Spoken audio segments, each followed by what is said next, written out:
Ang saya, ang saya-saya, ang saya. Huwag kang malikot. Kukuhanan ka ni Mama ng litrato.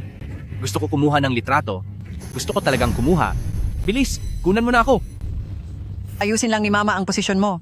Itaas mo ito. Itaas mo rin ang isang ito.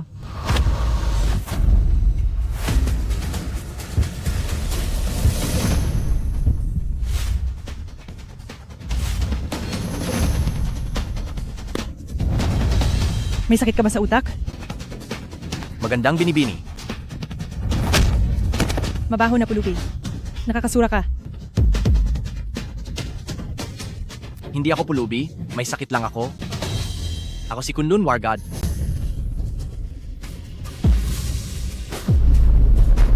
Ye Yun Zhao. Ako si Ye Yun Zhao. Ako si Kunlun Wargad. Ye Yun Zhao. Ikaw nga talaga iyan. Yun Zhao. Sa wakas nahanap din kita. 2 taon na. Sa wakas nahanap na kita. Pero bakit ka? Nagkaganito?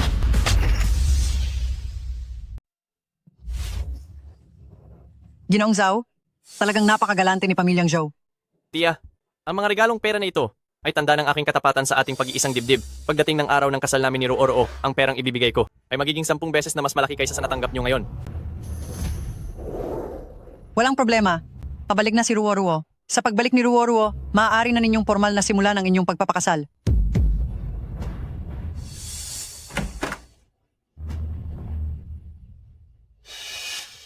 Tay? Nay? Nandito na po ako. Ruo, sino ba ang kasama mo? Siya ang aking mapapangasawa. Siya si Ye Yun Zhao. Ye Yun Zhao po.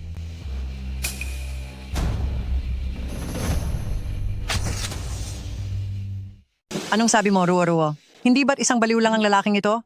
Nakakadiri siya. Bilisan nyo at paalisin siya. Hindi ako baliw. Ako si Kunlun Wargad. Kunlun Wargad? Kunlun Wargad. Para sa inyo, maaaring isa siyang baliw.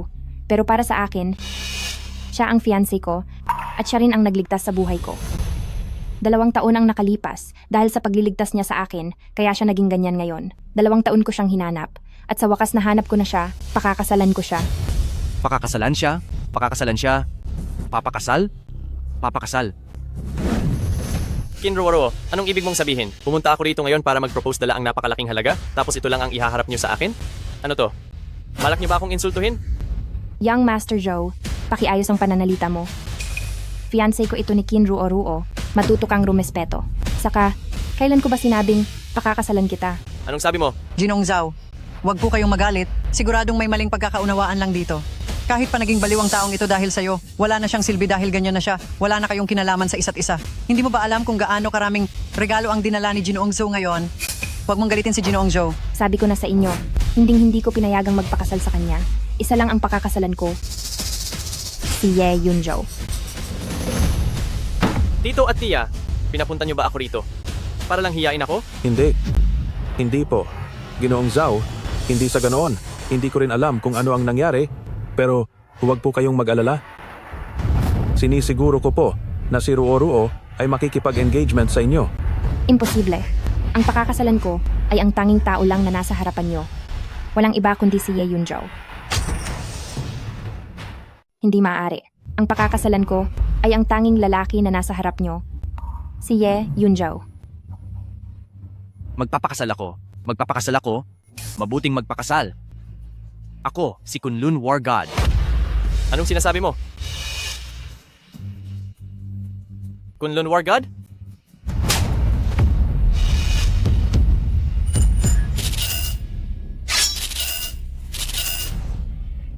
Anong ginagawa mo? Dapat siyang parusahan. Isang tanga na tinatawag ang sarili niyang Kunlun Wargad. Napakawalang galang. Hindi ba dapat lang siyang disiplinahin? Tama na. Young Master Zhao, pakiusap. Lumabas ka na sa bahay ko. Ruo, huwag kang magpadalos-dalos. Ang magpakasal sa isang mangmang, pahihirapan lang niya ang buong buhay mo. Handa ako. May utang ako sa kanya, kaya kailangan kong magbayad. Sige. Utang sa kanya, ha? Kin Ruo. Sinasabi ko sa'yo, pagkatapos kong asikasuhin ang tangang ito, babalikan kita. Magkikita pa. Tayo muli. Alis. Ginoong Zhao, Ginoong Zhao. Chin Ruo, nawala ka na ba sa katinuan? Si Ginoong Zhao na yon, may bilyon-bilyong dolyar na halaga siya. Ang tangang ito, kahit hindi siya baliw, isa lang siyang walang kwentang tao. Ikaw talaga. Ma, ang tungkol sa akin, ako na ang magdedesisyon. Ma, tungkol sa buhay ko, ako ang masusunod.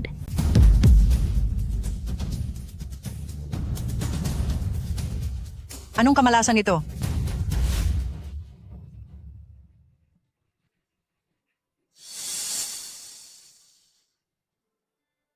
Ruo. Ang pangalan mo ay Ruo. Naaalala mo na ba ako? Naaalala mo na ba ako, Yunjo? Ako si Ye Yunjo. Ako si Kunlun Wargod. Ikaw si Ruo. Pakakasalan kita. Pakakasalan kita.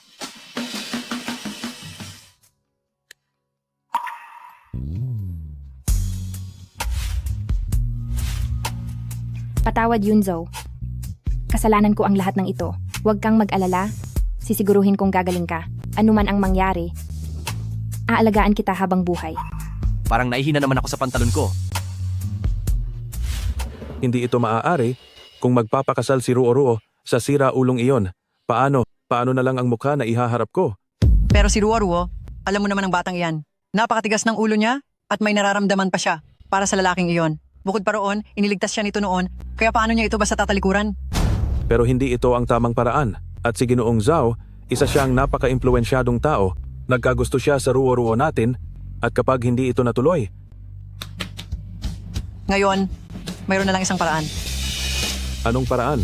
Sa puntong ito, kailangang tapusin na ito para sumuko na si Ruo. Ngayon, kailangan na nating ituloy ito hanggang dulo para mawalan na ng pag-asa si Ruo. Anong ibig mong sabihin?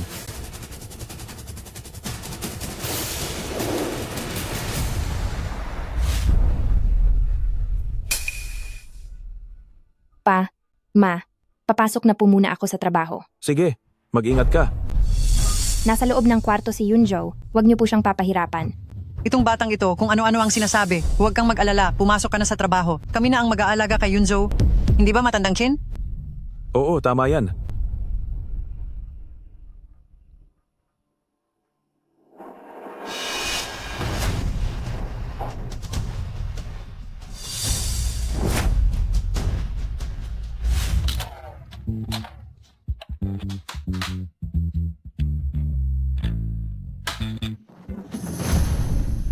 Alam mo, noong inayusan ang utal na ito, mukha naman pala siyang malinis. Kahit na, utal pa rin siya. Yunjo, gusto mo bang lumabas at maglaro? Lalaro? Sige. Gusto ko maglaro. Gusto ko. Gusto mo bang mamasyal sa bundok? Sige, sa bundok. Yakap po. Halika na, sa bundok na tayo.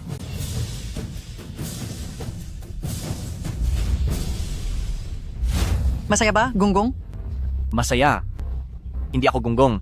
Ako si Kunlun Wargod. Ikaw ang papa ko. Ikaw ang mama ko. Sige. Kunlun Wargod, ako nga ang mama mo. Kukunin ko ang litrato mo. Picture. Gusto kong mag-picture. Picture. Halika rito. Kuha tayo ng litrato.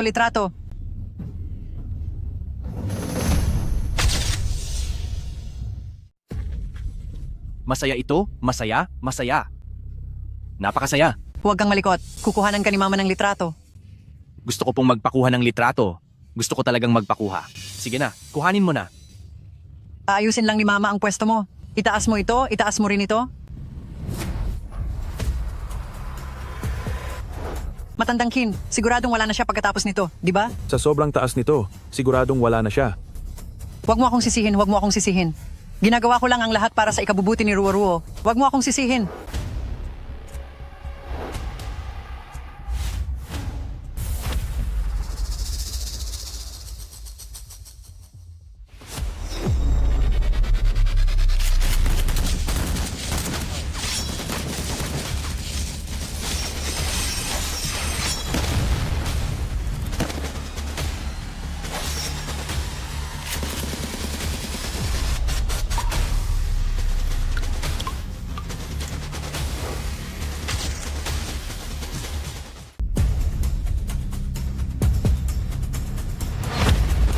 Ye Yunjo, nilupig ang mga kaaway.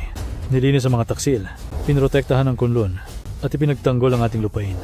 Ang katalinuhan mo ay walang kapantay, at ang lakas mo ay walang makakatalo. Binigay ang lahat ng sayo upang panatilihin ang kapayapaan sa kunlun. Iginagawad sa iyo ang titulong Kunlun War God upang tamasahin ang pinakamataas na dangal. Nasaan ako? Sino ako?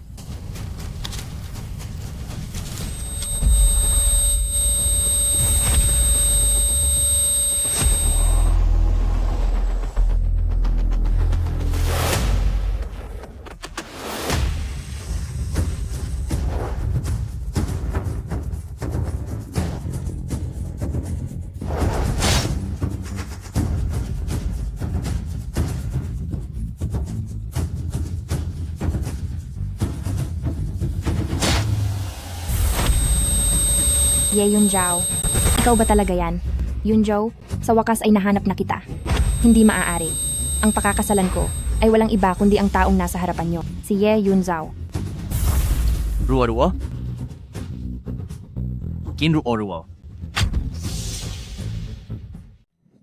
Digan mo pa ng kaunti. Sarap. Tawagan ko lang ang anak natin. Hello, Ma. Ruwa-ruwa. Masama ito. May nangyaring hindi maganda. Bakit po, Ma? Kasi kami ng papa mo, isinama si Ye Yunjo para mamasyal sa bundok Nanshan. Tapos hindi sinasadya, nahulog siya sa bangin. Ano?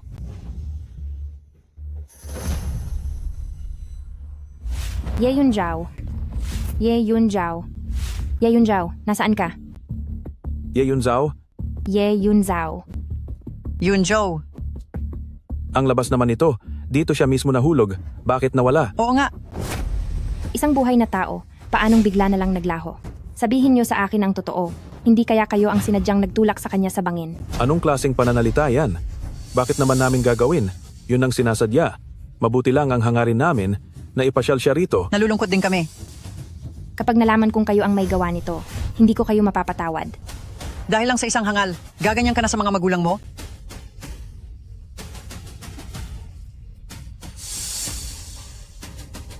Ye Yunjao.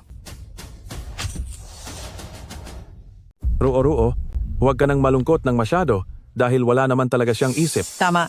Tama na.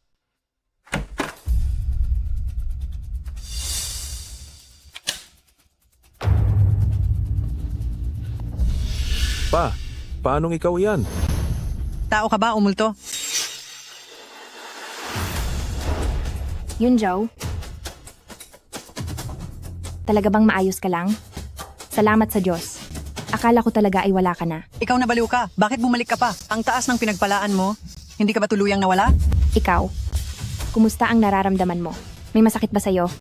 Ruo? Ruo-ruo? Ruo-ruo ang tawag sa iyo, di ba? Salamat dahil pinatira mo ako rito. Ikaw? Hindi ka na ba nahihibang? Hindi ko rin po alam. Hindi ko alam kung sino ako. Ang naaalala ko lang ay ikaw si Kinruo-ruo at sinabi mong pakakasalan mo ako. Napakasaya ko. Ayos lang ang kalagayan mo. Maraming salamat talaga. Yunjo? Natatandaan mo pa ba kung paano ka nahulog sa bangin? At ikaw? Kilala mo pa ba kung sino ako? Hindi na po. Nawalan ka ng alaala? Kung ganoon, wala ring pinagkaiba iyan nung naging mahina ang isip mo. Tama na iyan. Mabuti na lang at si Yunjao ay walang tinamong pinsala, pero kung may masamang mangyari sa kanya, talagang iimbestigahan ko ito hanggang dulo. Anong ibig mong sabihin? Pinaghihinalaan mo kaming dalawa? Ang kasagutan, kayo ang mas nakakaalam sa puso nyo. Tama na. Ruo-ruo. Kahit ano pa ang mangyari, ginagawa namin ito para sa ikabubuti mo, hindi ba?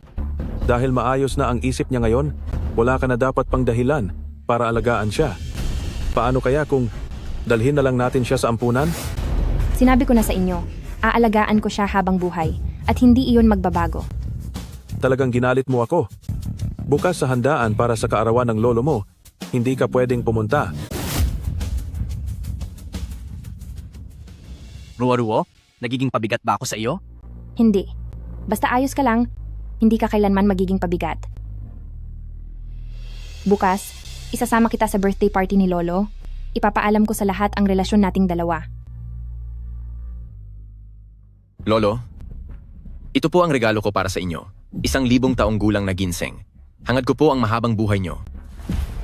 Mabuti. Kun-er, nag-abala ka pa. Matandang Kin, ito po ang regalo ko para sa inyo. Isang matandang tsaa na puer at ninanais ko pong humaba pa ang inyong buhay. Salamat, salamat.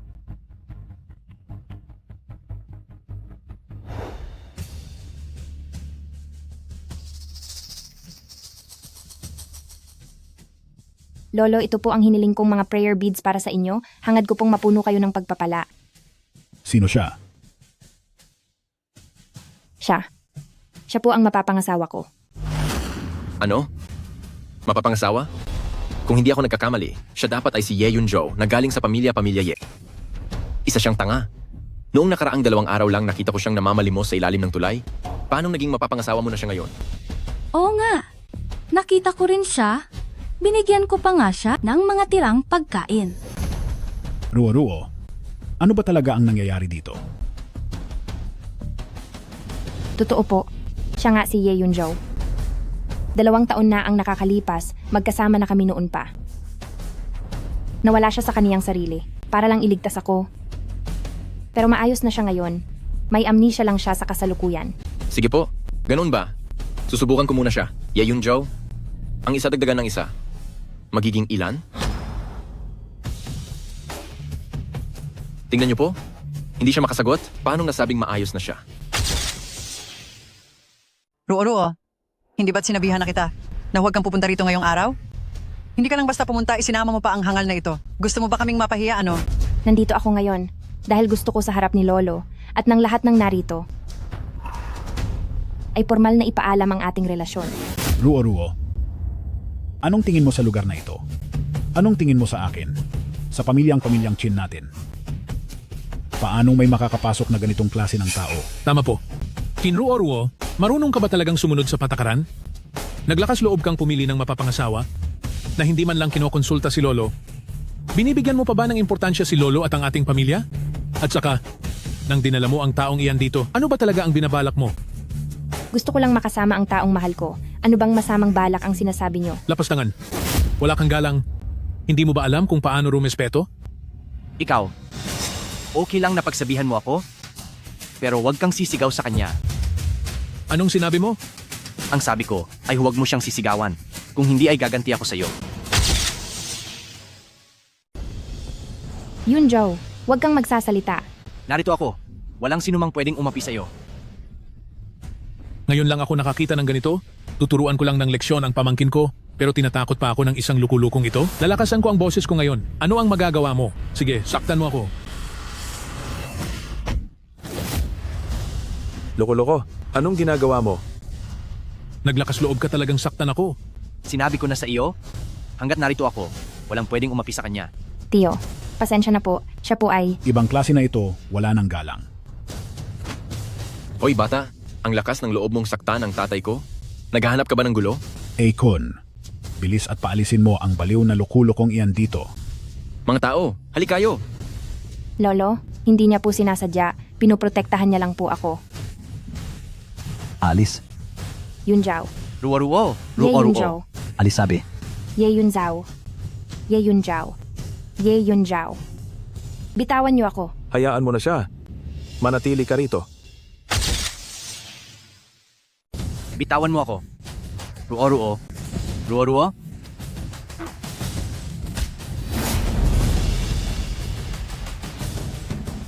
Ruo-ruo. Ruo-ruo. Titiyakin kong habang buhay mo ay hindi na muling makikita si Ruo-ruo.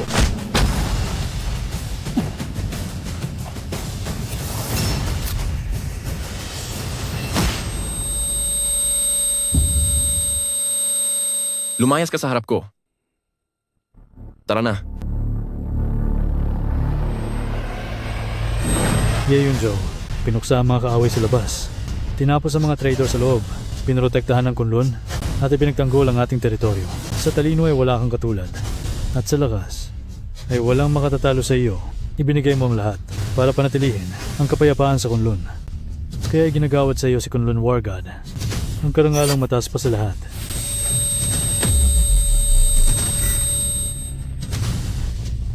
Naaalala ko na. Ang lahat.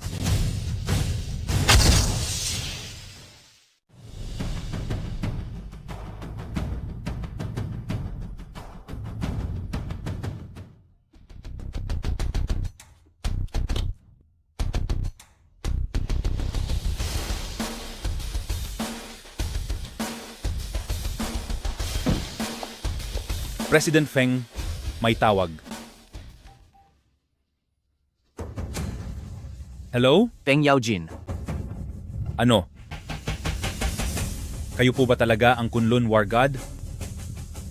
Kayo po ba talaga iyan? Ako nga, Iutos niyo lang po. Handa po akong magsilbi sa inyo.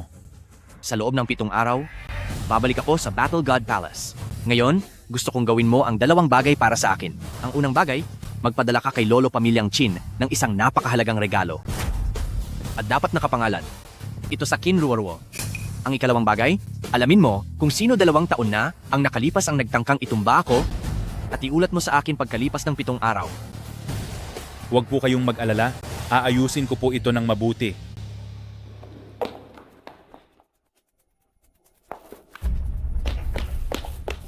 Yunjao, okay ka lang ba? Anong ginawa nila sa iyo?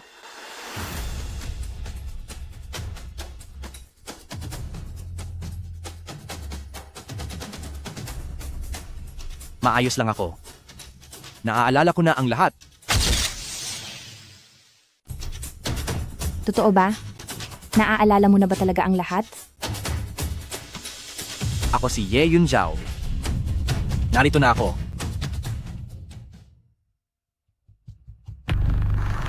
Akon, naturuan mo ba ng leksyon ang baliw na yon? Huwag kang mag-alala. Bugbog sarado sa akin ang taong iyon. Lauer, ito ba ang klase ng anak na pinalaki mo? At ito ang manugang na dinala ng anak mo dito. Halos mapahiya na ang ating pamilyang Chin nang dahil sa kanya. Kung ang pamilya nyo ay ayaw na itakwil ng pamilyang Qin, kung gayon, ayusin mo muna ang problema tungkol sa baliw na ito, kundi palalayasin ko ang buong pamilya nyo sa pamilyang Qin. Tay, kuya, huwag kayong mag-alala. Ako tungkol dito, sisiguraduhin kong maayos ito. Ito po, ipinapangako ko. Hinding-hindi nyo na makikita muli ang baliw na iyan. Masyadong maaga pa para sabihin yan, Tio Qin. Baliw ka? Bakit ka pa bumalik? May gana ka pang bumalik? Hindi ka pa ba nadala sa bugbog? Qin Kun, gusto kitang pasalamatan sa pagpalo mo sa akin. Dahil kung hindi dahil sa hampas na iyon, siguro ay mukha pa rin akong baliw hanggang ngayon. Anong nangyayari? Bakit naging maayos na siya? Wala akong pakialam kung matino ka na o hindi. Wala kang karapatang magpakita rito sa aming pamilyang Qin. Wala akong karapatan? Wag lang sa pamilyang Qin na ito, pati ang buong Haizhou, pagsama-samahin man ang lahat ng mga mayayamang pamilya, ay walang halaga para sa akin. Tingin ko ay ang lakas ng loob mong magmayabang. Sige. Patauhan uli kita para magising ka sa realidad.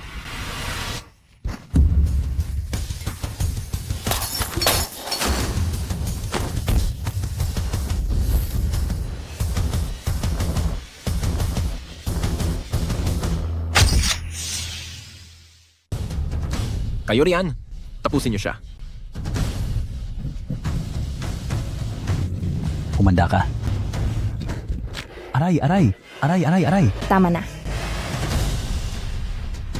Sabi ng asawa ko ay tama na, kaya ibig sabihin ay tama na. Aray ko po. Matapang ka pala.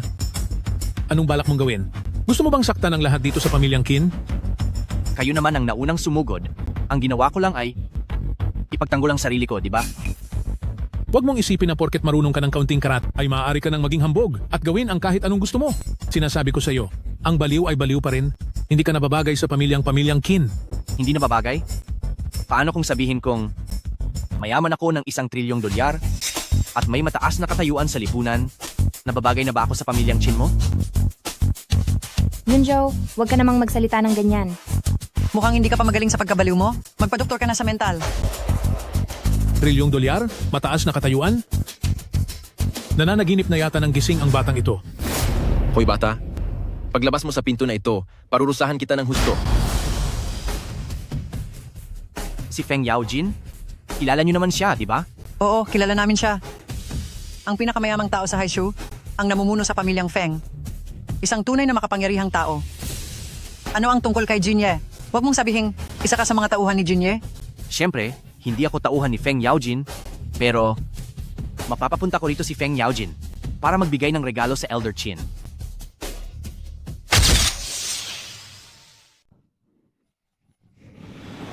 Napakayabang mo, nakakatawa ka, hindi pa ako nakakakita ng taong kasing yabang mo. Sabi mo ay gumaling na ang pagkaisip bata mo, pero sa tingin ko, lalong lumalala ang sira ng ulo mo. Wala ka namang silbi, isa ka lang basag ulerong marunong lumaban. Yunjao, hindi mo kailangang magsalita ng ganyan. Huwag kang mag-alala, alam ko ang ginagawa ko. Sige nga, hindi ba sabi mo kaya mong papuntahin si Feng Yaojin dito para bigyan ako ng regalo? Papuntahin mo siya rito, maghihintay ako. Gusto kong makita kung anong kakayahan mo para maimbitahan ang pinakamayamang si Jiang Zhou. Kapag nagawa mo siyang papuntahin dito, mapapatawad ko ang kawalan mo ng galang ngayon. Imposibleng maperusan niya sina Feng Yaojin at Lord Jin, kilala lang niya si Lord Jin, ay bibilib na ako sa kaniya.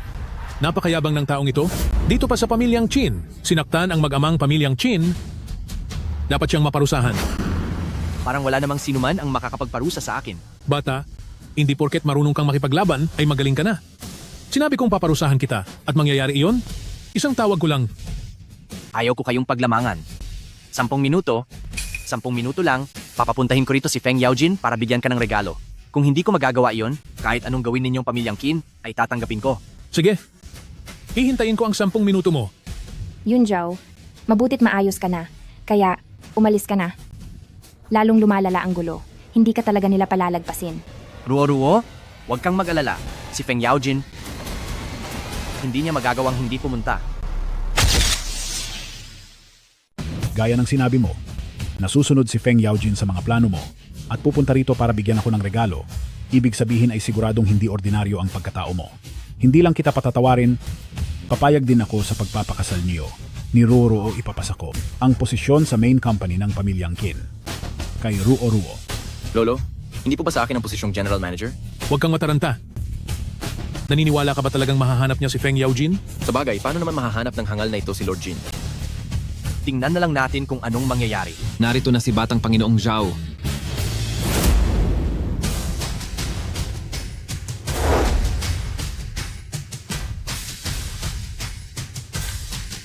Kay Elder Qin, maligayang kaarawan po. Elder Qin, nabalitaan kong kaarawan niyo po ngayon. Ako bilang si Ginoong Zhao ay narito para bumati at naghanda ako ng ilang simpleng regalo. Ito ay 6 na gold bars, isang pambihirang puting jade, at isang malaking mansyon sa Haicheng. Sana ay tanggapin niyo po ito. Anong nangyayari? Bakit pati si Ginoong Zhao ay narito? At ang laking regalo pa niyan? Ginoong Zhao, bilang bahagi ng malaking pamilya ng Haizhao, ang pagpunta mo rito sa aking kaarawan ay lubos kong ikinatutuwa. Pero dahil sa laki ng regalong ito, hindi ko alam kung ano ang ibig mong sabihin. Sasabihin ko na po ang totoo. Elder Qin, nandito ako ngayong araw para sa isang tao. Para kay panganay na binibini ng pamilyang Qin. Sa binibining si Qin Ruo. Zhou Yang, ano na namang pakulo ito? Gusto ko si binibining Qin Ruo noon pa man. Ang regalong ito ay maaari ring ituring na aking dote para kay binibining Qin Ruo. At saka, kung sakali namang pumayag si binibining Qin, pipirma ang pamilyang Zhao sa pamilyang Qin ng isang malaking kontrata na nagkakahalaga ng bilyon-bilyong dolyar. Ang nararamdaman ni Ginoong Zhou para kay Ruo ay napakatapat at walang duda. Kung makakasal lang si Ruo kay Ginoong Zhou, ito ay isang malaking karangalan para sa kanya. Ano sa tingin mo, Ruo? Ako na ang sasagot para kay Ruo. Kunin mo ang iyong mga gamit, Ginoong Zhou, at umalis ka na. Yun, Zhou. May karapatan ka bang magsalita rito? Tingnan mo muna ang sarili mo sa salamin. Nangahas ka pang ihambing ang sarili mo kay Ginoong Zhou? Yun, Zhao. Ngayong nagbihis ka na ng maayos, muntik na kitang hindi makilala. Ruo, talaga bang kasama mo pa rin ang hangal na lalaking ito? Ginoong Zhao, kung sino ang gusto kong makasama, parang wala ka namang pakialam doon. Nang isama mo rito ang lalaking ito noong huli, akala ko ay ginagawa mo lang iyon para galitin ako. Hindi ko akalain na totoong magsasama kayo ng hangal na ito. Sino ang tinatawag mong hangal? Mukhang medyo bumuti na ang lagay ng isip mo. Pero sa tingin ko, wala ka pa rin pinagkaiba sa isang hangal. Qin Ruo, handang magbigay si Ginoong Zhao para sa iyo ng ganito kalaking dote. Isang malaking swerte ito na hindi mo dapat palampasin. Ang kontratang ito ay makabubuti sa pamilyang Qin, huwag kang gumawa ng kamalian. Kung sino ang papakasalan ko, Ako ang masusunod. Walang galang, Kinruoruo. Bilang bahagi ng pamilyang Qin, dapat mong isipin ang kapakanan ng pamilyang Qin. Bihira lang ang ganitong pagsisikap ni Ginoong Zhao para sa iyo. Kaya simula ngayong araw, engaged ka na kay Ginoong Zhao. Lolo, Manahimik ka. Lolo, nakalimutan mo na ba agad? May pusta tayo kanina. Kapag nagawa kong papuntahin si Feng Yaojin dito para bigyan kayo ng regalo sa loob ng 10 minuto, papayagan niyo akong pakasalan si Ruo. Hindi pa naman tapos ang 10 minuto, di ba? Hump! Kahit bigyan pa kita ng 100 minuto, siguradong hindi mo mapaparating dito si Lord Jin. Ano? Lord Jin? Sabi ng lalaking ito, mapapapunta niya rito si Lord Jin? Eksakto. Sabi niya sa loob ng 10 minuto, mapapapunta niya rito si Lord Jin para batiin at bigyan ng regalo si Lolo sa kanyang kaarawan. Hindi ba't nakakatawa yon? Ang taong ito. Wala akong sinabing iimbitahan ko si Feng Yaojin dito. Ano? Yung sinabi mo kanina, hindi mo na aaminin ngayon? Lahat ng nandito ay saksi. Ang sinabi ko ay hindi ko siya iimbitahan, kundi uutusan ko si Feng Yaojin na pumunta rito. Ginoong Zhao, narinig niyo po ba yon? Ang taong mahilig magyabang ng ganyan sa high show, may mahahanap pa kaya kayong katulad niya? Wala lang yan. Noong nakarang araw lang, sinabi pa niyang siya ang Kunlun War God. Ano? Kunlun War God? Huwag mong sabihing ikaw ang Kunlun War God. Dahil kahit patagahugas ka lang ng paa niya, magiging napaka-impluensyado mo na sa okasyong ito. Sa laki ng kasinungalingang sinasabi mo. Hindi ka ba natatakot na tamaan ng kidlat? Masyado kayong ignorante, mga hamak na tao. Hindi nyo ba alam na ang nasa harapan nyo ay ang mismong... Yun Zhao, tumigil ka na sa pagsasalita. Kapag hindi dumating ang Lord Jin tayo, Narinig niyo yun? Maging si Qin Ruo ay pinatatahimik ka na.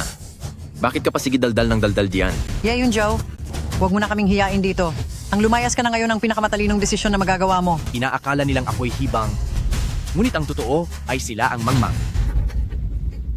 Ano bang pinagmamalaki mo? Anong pinagsasabi mo dyan? Parating na sila.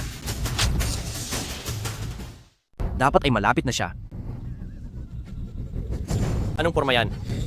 Ruo, ngayon nakita mo na ang totoo, di ba? Ang lalaking ito, maliban sa sobrang yabang magsalita, wala siyang silbi. Kung sasama ka sa akin, marami kang pera na hindi mo mauubos. Huwag kayong mag-alala, Ginoong Zhao. Nandito ang nakakatanda. Sisiguraduhin naming magiging masaya kayo ngayon. Sinasabi ko na sa inyo, ako ang kagalang-galang na panganay na anak ng pamilyang Zhao. Ngayong araw, kapag may sino mang hindi tumanggap sa akin ng maayos, o hiyain ako, hindi ko garantisado kung anong masamang bagay ang pwedeng gawin ng tatay ko. Kinruo, pakinggan mo. Ano pa bang dahilan mo para hindi sumama kay Ginoong Zhu? Baka naman, gusto mong pati ang pamilyang Qin ay madamay at maghirap dahil sa iyo? Ginagamitan mo pa ako ng moral guilt. Magsalita lang si Zhou Yang ng isang pananakot. Takot na takot ka na agad. Anong sinasabi mo? Gusto mo bang parusahan kita ng matindi? Tama na. Ye Yunzhou, nang hingi ka ng 10 minuto, binigay ko, pero ngayon, halos tapos na ang 10 minuto. Sina Feng Yaojin at Lord Jin hanggang ngayon ay wala pa ring senyales na dadating. Tignan ko lang kung ano pang idadahilan mo. Bakit nagmamadali? Hindi ba't may 10 segundo pa? Pagkatapos kong sabihin ito, tapos na ang oras. Narito na ang Lord Jin.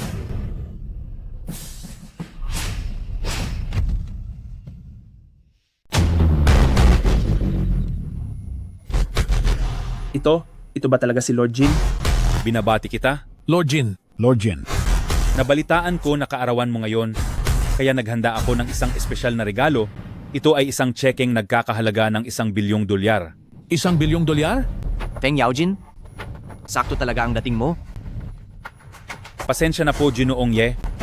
Medyo natagalan po ang paghahanda ng tseke. Lord Jin, ikaw po ang pinaka-importanteng tao sa Haizo.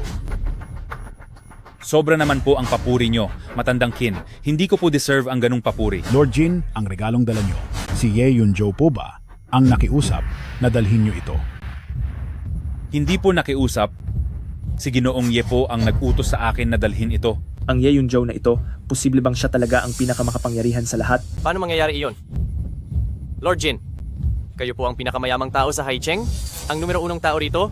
Paanong susunod kayo sa utos ng isang hibang? Lord Jin, sino ba talaga ang Ye Yunzhou na iyan? Lord Jin, sino ba talaga ang Ye Yunzhou na ito? Siya po ay ang Ginoong Ye na ito ay kaibigan ko at nangangailangan ng tulong si Ginoong Ye, kaya kailangan ko siyang tulungan. Lord Jin, baka po nagkakamali kayo. Paano magiging kaibigan niyo ang isang baliw? Sa pagkakaalam ko, nitong nakaraang 2 taon ay wala siya sa sarili at nanlilimos pa siya sa ilalim ng overpass. Imposibleng siya ang matalik na kaibigan ng pinakamayamang tao sa Haizu, hindi ba? Lord Jin, tiyak na nagkakamali lang kayo. Imposibleng siya ang kaibigan nyo. Ang lakas ng loob niyo. Nagbigay na ako ng tseke na nagkakahalaga ng $1 bilyong. Tapos sasabihin nyo na, nagkamali ako? Ako ba ang may problema sa pag-iisip o kayong dalawa? Masyado kayong seryoso, Lord Jin. Gusto lang po namin kayong paalalahanan. Ngayon, ano pang masasabi nyo? Nagawa ko na ang mission ko tungkol naman sa engagement namin ni Ruo. Hindi ba dapat natin itong pag-isipang muli? Walang hiya. Akala mo ba porke nakadikit ka kay Lord Jin, ay pwede ka nang magsalita ng kahit ano? Unggas. Hala,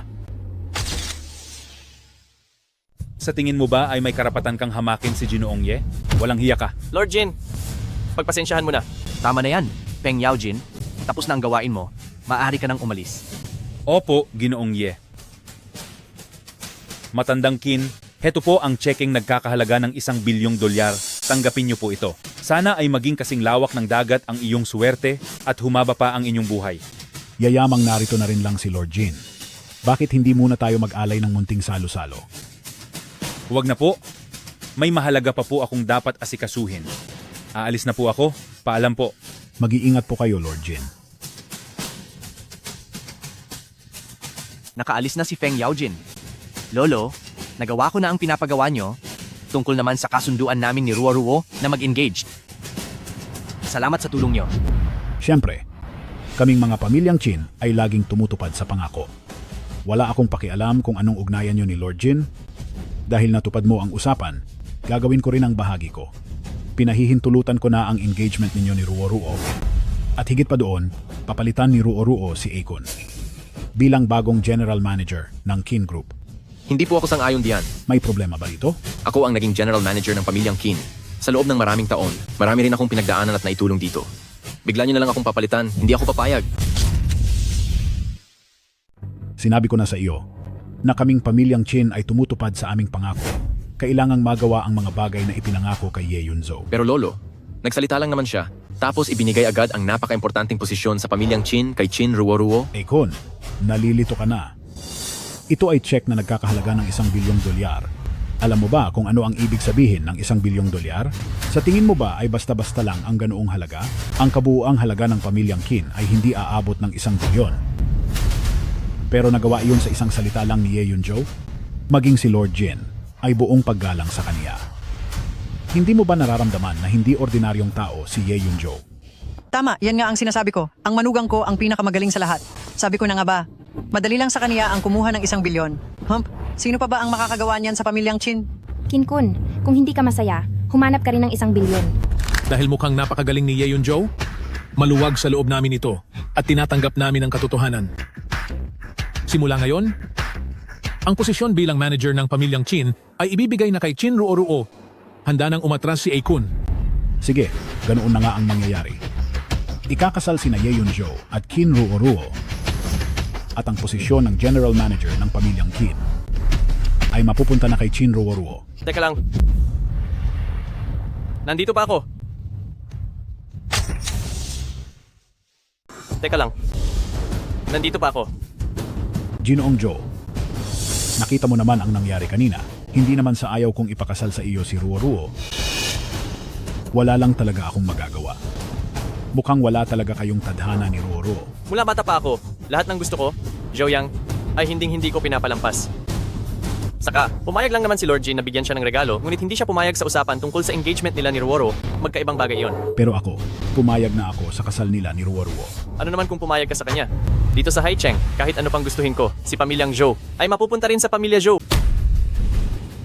Si Qin Ruo ay magiging babae ko rin balang araw. Zhou Yang, talagang wala ka man lang kahit kaunting kilala sa sarili. Sa ganyang utak unggoy mo, paano ka naging isang mayamang heredero? Anong sinabi mo?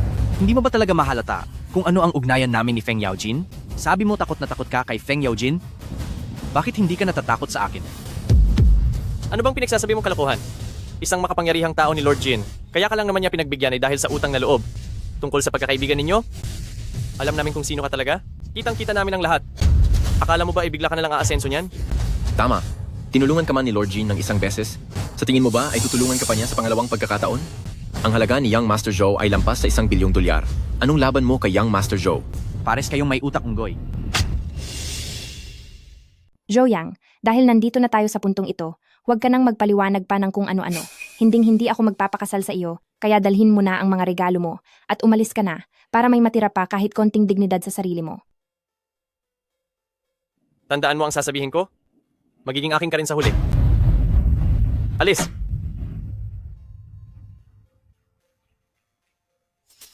Ang Joe Yang na iyan. Talaga, dapat lang na umalis na siya kanina pa. Ang paborito kong manugang, gamit ang sarili mong kakayahan, ay nakakuha ka ng $1 bilyong na kita para sa pamilyang Kin. Siguradong sikat ka na sa buong Haizu ngayong araw. Talaga? Noong sinamahan niyo ako sa pag-akyat sa bundok, hindi ganyan ang ugali niyo. Anong bundok? Hindi ko alam. Ang sinasabi nyo, Naaalala ko na ang lahat. Pati na kung paano ako nahulog sa bangin. Naalala ko na rin. Talaga? Nangyari ba iyan? Ibig sabihin, iyong pagkahulog mo sa bundok noong araw na iyon, parang may iba pang kwento? Oo nga, sabihin mo sa amin para malaman namin. Noong araw na iyon, yun Joe, araw ng kasal nyo ni Ruoruo ngayon? Hindi nararapat pag-usapan iyan sa ganitong okasyon. Maghanap na lang tayo ng ibang oras. Pag-usapan natin sa ibang pagkakataon. Ayos ba? bakit hindi ito pwedeng pag-usapan? Yun, Zhao. Tingnan mo, maraming tao rito, di ba? Sa ganitong okasyon, ang pag-uusap tungkol sa bagay na ito ay talagang hindi nararapat. Sa tingin ko ay wala namang masama rito. Noong araw na iyon sa bangin, totoong nadulas ang paa ko, kaya nahulog ako sa bangin. Mabuti na lang at may punong sumalo sa akin, kaya nakaligtas ako. Pagkatapos ng matinding dagok, tiyak na may darating na magandang kapalaran. Hindi ko talaga inaasahan na kanina lang ay isa ka pang hangal na lalaking nawalan ng alaala, ngunit sa maikling panahon ay para kang naging ibang tao. Yun Joe, may malaki kang potensyal. Dahil magkasama kayo ni Ruoruo, siguradong maiangat nyo ang pamilyang Qin sa mas mataas na antas. Huwag po kayong mag-alala. Hanggat nandito si Ruoruo, pagkalipas ng 7 araw, tiyak na makikilala ang pamilyang Qin sa buong Haizu. Yun, Zhao. Hangang-hanga talaga ako sa iyo ngayon.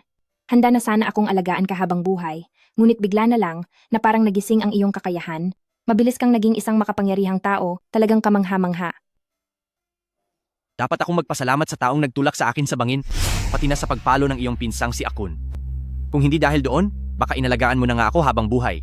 Ibinulid sa bangin? Hindi ba't sabi mo hindi ka lang sinasadyang nadulas at nahulog? Hindi na mahalaga kung paano ako nahulog. Ang importante ay tignan mo. Nakatayo ako ngayon ng maayos sa harap mo. Aalagaan kita sa buong buhay ko. May isa pa akong hindi maintindihan. Bakit mo nautusan ang pinakamayaman sa Haizu na si Lord Jin at bakit napakalaki ng respeto niya sa iyo? Napakapangyarihan ni Lord Jin. Posible bang mas malakas ka pa sa kanya? Ganito iyon? Para sa akin, ang Feng Yaojin ay parang langgam lang na kaya kong tapusin sa isang tapak lang. Ikaw nga ba talaga ang maalamat na si Kunlun War God? Dahil nandito na tayo, hindi na ako magpapanggap. Sandali lang. Sige, sagutin mo. Hello, bakit po ma? Kin Ruoruo, lahat ng ito ay dahil sa iyo. May nangyari po ba? Ang baliw na si Ye Yun Joe. Nandyan ba siya sa tabi mo? Opo, bakit po? May malaking gulo. Ibigay mo rito ang taong iyan at bumalik na kayo agad sa pamilyang Qin. Bakit? Anong nangyari? Hindi ko alam, pero mukhang galit na galit si mama. Pinapauwi na niya tayo agad sa pamilyang Qin. Yeah, yun Joe. Ito ang bunga ng ginawa mo. Hindi ba ito ang checking bigay ni Lord Jin? Bakit? Ano bang nangyari? Anong nangyari ka mo? Peke ang checking ito. Alam niyo ba yon? Peke? Paano magbibigay si Feng Yaojin ng peking cheque sa akin? Ye Yun Joe. Akala ko pa naman isa kang dakila at importanteng tao na kaya mong mapakiusapan si Lord Jin na magbigay ng checking nagkakahalaga ng $1 bilyong. Nagpunta ako sa bangko kahapon. Doon ko lang nalaman na peke pala ang checking ito. Ang lakas ng loob mo. Sinasabi ko na nga ba, paano mapapa-oo si Lord Jin na magbigay ng ganyang kalaking regalo? Yun pala, peking cheque lang ang binigay ni Lord Jin. Ye Yun Joe, pinagmumukha ka lang niyang tanga? Wala ka namang anumang makapangyarihang posisyon. Nakakahiya talaga. Alam na ng lahat ng tao na nakatanggap tayo ng checking $1 bilyong. Nauunlad na ng husto ang ating pamilyang Qin, pero peke pala ito. Paano mo magagawa sa ating pamilyang Qin na hindi na makaharap sa Haizu dahil sa hiya? Yun, Zhao. Ano ba talaga ang nangyayari? Paano nagawang magbigay ni Lord Jin ng peking cheque sa atin? Kung sabi ni Elder Qin na peke iyon, siguradong peke nga. Huwag po kayong mag-alala. Imbestigahan ko po ng maayos ang bagay na ito. At pinapangako ko na magbibigay ako ng tunay na checking $1 bilyong sa inyo. Sinungaling ka. Anong kakayahan mo para magpakita uli ng cheque na nagkakahalaga ng $1 bilyong? Gusto mo ba uli kaming lokohin sa pamilyang Qin? Tingnan mo ang hitsura mo sa handaan na akala mo ay ikaw si Kunlun War God. Pero peke pala ang lahat. Muntik na akong naniwala. May mas nakakahiya pa ba kaysa rito? Sa tagal ko nang nabubuhay, ngayon lang ako nakatanggap ng peking regalo Hindi ko na ito mapapalampas. Huwag muna po kayong magalit. Sinabi ko namang iimbestigahan ko ito. At kung talagang si Feng Yaojin ang may kasalanan, tatanggalin ko siya sa Haizhou. Tama na. Hindi ka pa ba sapat na napahiya? Dati nung nagsasabi ka niyan, nag-aalinlangan pa kaming maniwala. Pero ngayong lumabas na ang tungkol sa peking tseke, nakalat na ang balita. Hindi ka pa ba nahihiya sa sarili mo? Naglakas loob ka pa na idamay si Lord Jin. At puro ka pa rin kayabangan. Pinagmumukha ka nilang uto-uto. Hindi mo ba napapansin? Bigyan niyo lang ako ng isang araw, papapuntahin ko rito si Feng Yaojin para personal na humingi ng tawad sa inyo. Tumigil ka na sa pagsasalita ng malaki. Dahil sa nangyaring kahihiyang ito, babawiin ko na ang aking dating pangako. Tatanggalin si Ruoruo bilang general manager. At ikaw naman, umalis ka sa pamilyang Qin. Lumayo ka kay Ruoruo. Lolo, sinabi na po ni Yun Zhao, isang araw lang naman, hindi ba talaga pwede? Hindi pwede. Papunta na rito si Junoong Zhao. Si Junoong Zhao, anong gagawin niya rito? Siyempre, narinig niya ang tungkol sa peking tseke. Dati, dahil sa impluensya ni Lord Jin, wala siyang magawa kundi umatras. Ngayong nandito siya, siyempre ay para sa iyo. Grabe talaga kayong lahat. Ano ba ang tingin niyo sa akin? Para sa ikabubuti mo rin naman ito. Kay Junoong Zhao ka lang magkakaroon ng maginhawang buhay. Kung pakakasalan mo ang uto-utong iyan na puro salita lang, anong mapapala mo sa hinaharap? Nakakatawa naman. Bilang miyembro ng pamilyang Qin, wala man lang kayong karapatang pumili ng sarili niyong kapareha? Ang mga pamilyang Qin ba ay namumuhay pa rin sa makalumang panahon noong nakaraang 100 taon? Ye Yunjo, anumang desisyon nating mga pamilyang Qin, may karapatan ka bang sumabat? Sa tangang katulad mo, may karapatan ka bang pakasalan ang babae ng pamilyang Qin? Si Qin Ruoruo ay sa akin. Sinuman ang sumubok na diktahan ang kilos niya, kailangang dumaan muna sa akin. Sino ka ba sa akala mo? Ganoon ba? Bakit hindi mo subukan? Talaga? Kung ganoon, gusto ko ngang subukan. Talaga ba? Gusto kong subukan. Naku, Junoong Zhao, nandyan na po pala kayo. Ye Yun Zhao, muntik na akong mapaniwala sa pananakot mo. Habang pabalik ako kanina, ay iniisip ko, bakit ang isang malaking tao tulad ni Lord Jin ay basta-basta na lang magbibigay ng 10 bilyong dolyar na ari-arian sa isang tanga? Ngayon, alam na nating lahat. Peke ang lahat. Sinira ng lalaking ito ang reputasyon ng aming pamilyang Qin. Nang dahil sa ginawa niya, Ginoong Zhao, alam niyo na po kung ano ang nangyari noon. Paumanhin po sa naging kasalanan namin. Wala yon. Tayo, naloko lang tayo ng walang silbing tangang ito kaya nangyari ang lahat. Tinitingala ninyo si Feng Yaojin na parang si Lord Jin, habang para sa akin ay basura lang siya. manahimik ka. Interesante. Ye Yun Zhao, pinaglaruan ka na ni Lord Jin. Nagmamalaki ka pa rin ba? Kung gano'n ay ipaliwanag mo sa akin, kung tinitingnan mo talaga si Lord Jin na parang basura, o isang langgam dahil napakagaling mo, bakit pa siya nagbigay ng peking cheque para sa iyo, Lord Jin? Sinabi ko na sa inyo na aalamin ko ang totoo. At kung talagang may problema si Feng Yaojin, paluluwalhatiin ko siya dito at paluluhurin, pagkatapos ay tatanggalin siya sa Haizhou. Tama na yan. Huwag ka nang magyabang pa. Qin Ruoruo, paano nakuhang ligawan ng lalaking ito ang puso mo? Kahit pa ang isang katulad ko, ay nakuha ang puso niya, samantalang ikaw ay hindi. Ibig sabihin, mas mababa pa ang uri mo kaysa sa akin. Hindi ba mas basura ka? Hangal, hindi ako nagpunta rito ngayon para lang makipagtalo sa iyo. Naalala kong sinabi ko na sa iyo, dito sa Haicheng, kahit anong magustuhan ko bilang si pamilyang Zhou, ay magiging pag-aari rin ng mga Zhou. Kasama na ang babae ko na si Ruoruo. Eksakto, sinabi ko na rin ito. Hanggat nandito ako, walang sinuman ang pwedeng magdikta kay Qin Ruoruo. Nandito si Elder Qin? Sa tingin mo ba ay may silbi ang sinasabi mo? Pakinggan mong mabuti. Ang sabi ko ay kahit sino ay hindi pwedeng kumontrol kay Qin Ruoruo. Lapastangan. Teritoryo ito ng pamilyang Qin. Alam kong pamilyang Qin ito. Binibigyan ko na nga ng sapat na galang ang pamilyang Qin. Anong sinabi mo? Gusto mo yata talagang parusahan kita?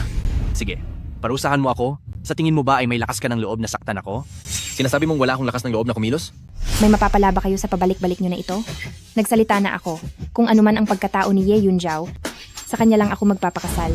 Mukhang nabulag ka na ng tuluyan. Bibigyan kita ng 2 pagpipilian.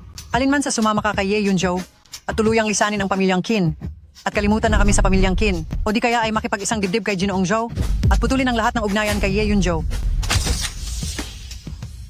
Nay, kung papipiliin po ninyo ako, pipiliin ko si Ye Yun Zhao. Nababaliw ka na ba? Itatakwil ka sa pamilyang Qin dahil sa gagawin mo at hindi ka na kailanman makakabalik sa pamilyang Qin. Naiintindihan mo ba? Naiintindihan ko po. Pero si Ye Yun Zhao ang pinipili ko. Nababaliw ka na. Talagang nawawala ka na sa isip mo. Qin Ruoruo, kasapi ka pa rin ng pamilyang Qin sa ngayon, kaya wala kang karapatang magsalita rito. Ang kasunduan niyo ni Ginoong Zhou ay nakasalalay ang kaligtasan ng buong pamilyang Qin. Kaya naman, kailangan mong pakasalan si Ginoong Zhou nang walang kahit anong kondisyon. Ikaw na lang ang magpakasal sa kanya dahil hinding-hindi ko gagawin yan. Ikaw, Ikalawa, Hanggang ngayon ay wala ka pa ring sinasabi. Tingnan mo iyang paborito mong anak na babae. Kung ano na ang kinahinatnan niya. Ruo, maaari bang pakinggan mo ang pakiusap ni Papa? Layuan mo na si Ye Yunjiao at pumayag ka nang makipagkasundo kay Ginoong Zhao. Sige na. Pa, kung iniisip niyo po ang kapakanan ko, hindi niyo dapat ako pinipilit ng ganito. Ikaw ang nanggigipit sa akin. Sige, isipin niyo na lang po ang gusto ninyong isipin. Yunjiao, tara na. Saan kayo pupunta? Walang aalis sa inyo ngayong araw. Anong ibig mong sabihin? 3 beses. May hangganan ng lahat. Ito na ang pangatlong pagkakataon na kaming pamilyang Zhao ay pumarito sa pamilyang Qin para sa pamamanhikan. Kung itataboy niyo pa rin kami, ay talagang sasama na ang loob ng pamilyang Zhao. Kung sumama man ang loob ng pamilyang Zhao, problema nyo na iyan. Wala kaming obligasyon na pasayahin kayo parati. Ang tigas talaga ng ulo mo. Ruo, tara na. Sandali lang. Subukan mong ihakbang ang iyong mga paa at sisiguraduhin kong pagbabayarin kita.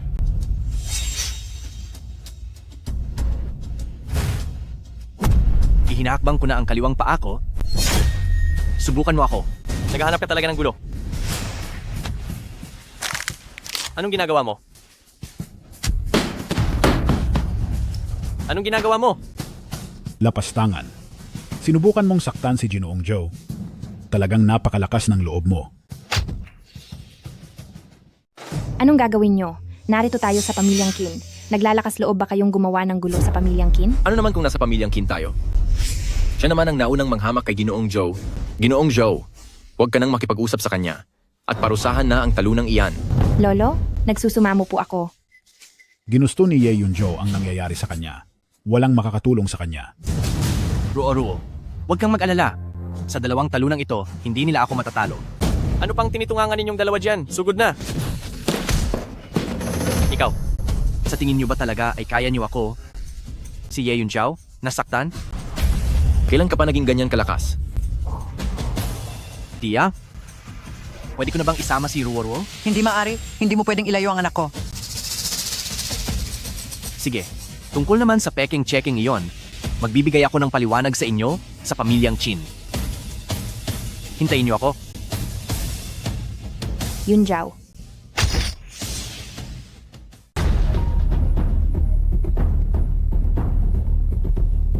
Feng Yaojin, napakalakas ng loob mo. Ginoong Ye, anong nangyari? Talaga bang magmamangmamauman ka pa sa akin? Ginoong Ye, anong problema sa tseke? May naging problema ba rito? Feng Yaojin, sinasabi ko sa iyo, huwag mong isipin na ang posisyon mo bilang pinakamayaman sa Haizu ay ligtas na. Kung nagawa kitang itaas sa posisyon mo, kaya rin kitang pabagsakin sa isang iglap. Nawala man ako ng 2 taon, hindi ibig sabihin wala na ako. Isang kamay lang ang gamitin ko, kaya kitang ubusin ng walang kahirap-hirap. Intindihan mo ba? Ginoong Ye, mananatili akong tapat sa inyo, saksi ang langit sa katapatan ko. Ngayon, sagutin mo ako. Anong meron sa peking-checking iyon?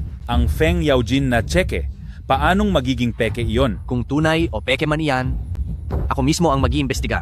Doon natin makikita kung gusto mo ba talagang maparusahan. Malalaman ko ang totoo kapag lumabas na ang resulta.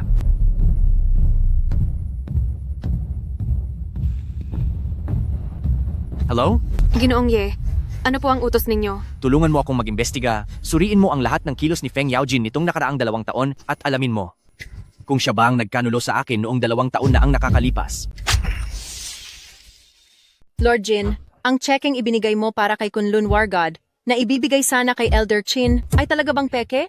Siyempre, $1 bilyong iyon, bakit naman ako gagastos ng $1 bilyon para sa kaniya? Pero ngayong nabunyag na ang lahat, hindi ba mas lalong magagalit si Kunlun War God? Ang $1 bilyong na peking-checking iyon ay para lamang pampalipas oras. Ginamit ko ang panahong iyon para imbestigahan ang kaniyang mga ginawa nitong nakaraang 2 taon.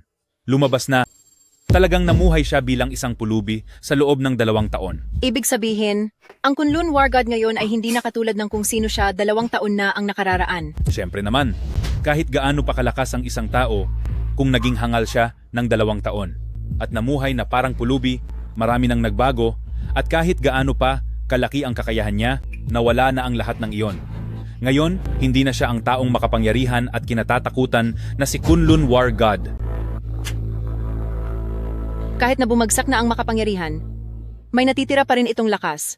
Lord Jin, kailangan niyo pa rin pong mag-ingat. Sobrang ingat na nga ang ginagawa ko.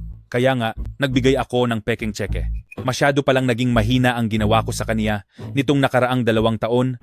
Pagkatapos ng matinding tinamo niyang pinsala, nandito pa rin siya at wala pa rin nangyayari sa kaniya. Ano po ang plano nyo ngayon? Lalabanan nyo po ba ng harapan si Kunlun War God? Ako si Feng Yaojin. Bagamat nakadepende ako sa kaniya noon upang magsimula, ngunit hindi na ako ang taong nakikisama lamang at basta na lamang sumusunod sa utos ng iba. Napakalaki na ng aking negosyo ngayon. Ano pang karapatan niyang utusan ako? Hanapin si North Yanwang. Ang mga nangyari 2 taon na ang nakararaan? Maaari nating ulitin muli. Opo.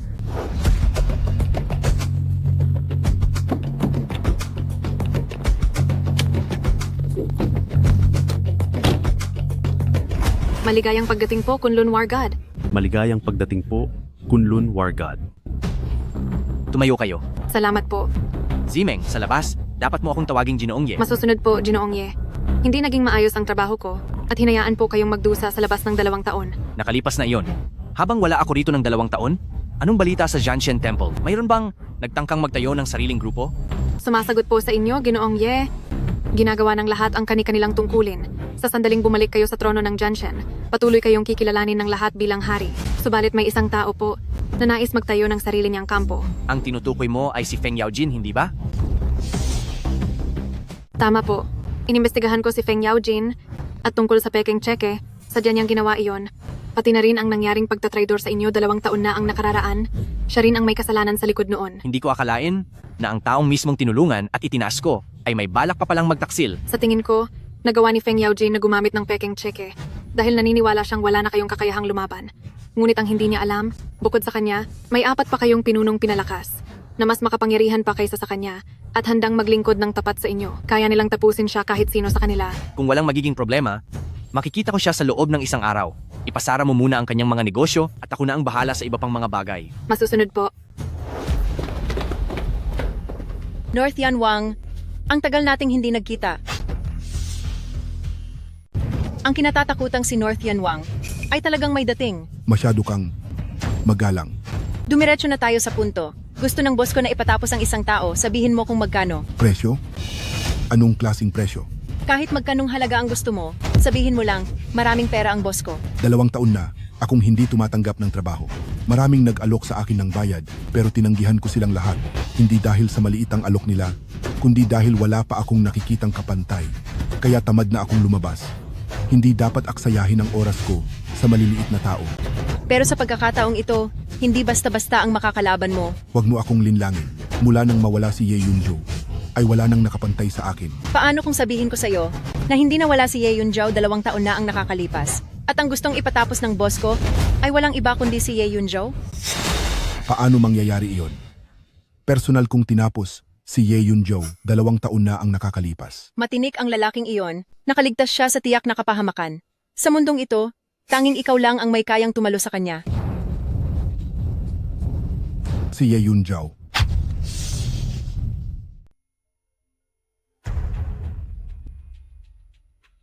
Feng Yaojin. Ginoong Ye, inisiyasat ko na ang tungkol sa check. Nagkaroon nga lang ng kaunting kalituhan. Pagkakamali ko iyon at pinarusahan ko na ang mga tauhan ko. At paano mo naman pinarusahan ang iyong mga tauhan? Sinadya ko pong magpareserba sa Haizhou Hotel ng isang silid. Naghanda na rin ako ng piging para lang formal na humingi ng paumanhin sa inyo. Bukod doon, ang check na nagkakahalaga ng $1 bilyong ay ibibigay ko pa rin kay Elder Chin. Piging ha? Sige, pupunta ako sa piging mo. Sige po, Ginoong Ye. 6:00 ng gabi, hihintayin ko po kayo. Sige. Tinawagan pa ako nitong si Feng Yaojin. Pinapapunta niya ako sa handaan niya. Siguradong isa itong patibong.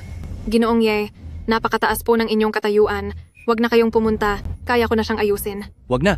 Ako mismo ang haharap sa kanya. Pero narinig ko po na pinatawag niya si North Yanwang para lang sadyang harapin kayo. Si North Yanwang? Siya ba iyon? Ang North Yanwang na nanakit sa akin 2 taon na ang nakakaraan? Siya nga po. Tamang-tama pala. Kung saan ako natisod, doon din ako babangon. Ang North Yanwang na ito, hindi ko pa siya hinahanap pero siya na ang lumalapit sa akin. Gumamit siya ng madayang diskarte, 2 taon na ang nakakaraan. Nakuha niya akong maisahan, kaya niya ako nasaktan. Ngayon, sabay-sabay nating lulutasin ang bago at lumang atraso niya. Handa na ba ang lahat? Opo, Lord Jin, nakahanda na ang lahat. Sa sandaling magpakita siya, siguradong hindi na siya makakaligtas. Hindi biro si Ye Yunzao, hindi tayo pwedeng magkamali. Opo, boss.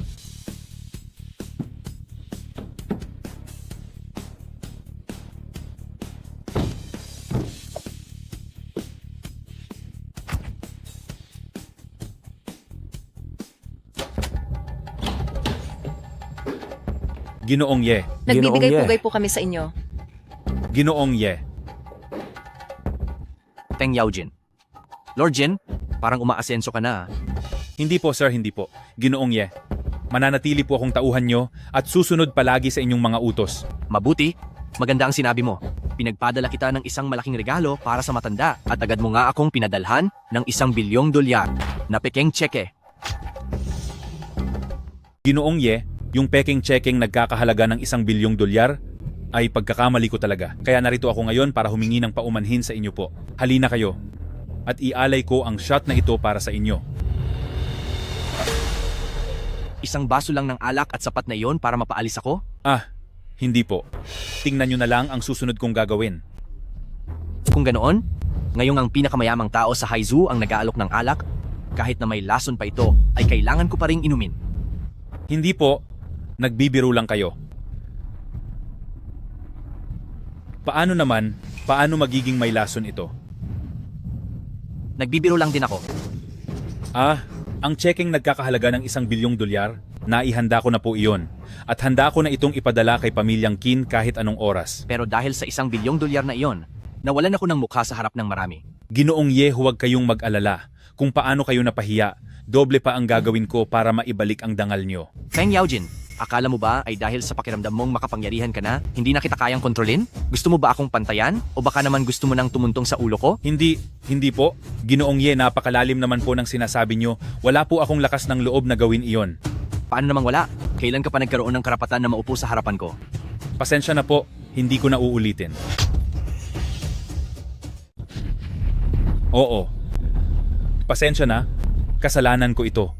Masyado akong naging bastos. Wala talaga akong karapatan na makisalo sa inyo sa isang lamesa. Mabuti at alam mo, at tandaan mo ito, ang kung anumang meron ka ngayon, at ang lahat ng ito ay galing sa akin. Kahit anong oras ay kaya kong bawiin iyan pati na ang mga interes. Tama po ang sinasabi nyo, Ginoong Ye. Tungkol sa ipinapagawa ko sa iyo, nahanap mo na ba? Kasalukuyang sinusuri pa po, magkakaroon na agad ng resulta. Sige, magdahan-dahan ka lang sa pag-imbestiga. Hindi na ako kakain. Sandali lang. Bakit? May sasabihin ka pa? Ginoong Ye, tingnan nyo, ihahain na po ang mga pagkain. Kung aalis kayo ng hindi kumakain, hindi ba't parang minaliit nyo naman ako? Minamaliit nga kita. At ano namang magagawa mo? Ginoong Ye, dati ay maaari nyo akong maliitin at pwede nyo pa nga akong tapak-tapakan, pero sa araw na ito, hindi na maaari. Feng Yaojin, alam mo ba kung sino ang kinakausap mo? Alam ko. Siyempre alam na alam ko. Sino ba kayo? Hindi ba kayo ang napakasikat na Kunlun God of War? Anong ibig sabihin ng pangungusap na iyon?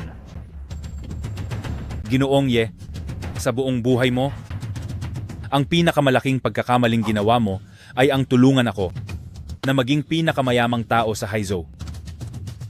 At ang pinakamalaking mali mo ngayong araw ay ang inumin ng alak na iyon.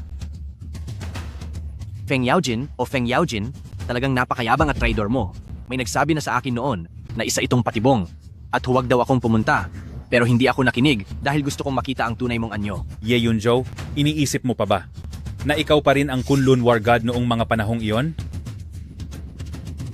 Huwag mong kalimutan na 2 taon na ang nakararaan kung paano ka naging tanga at dahil 2 taon kang nawala sa sarili tapos ay nainom mo pa itong may lason.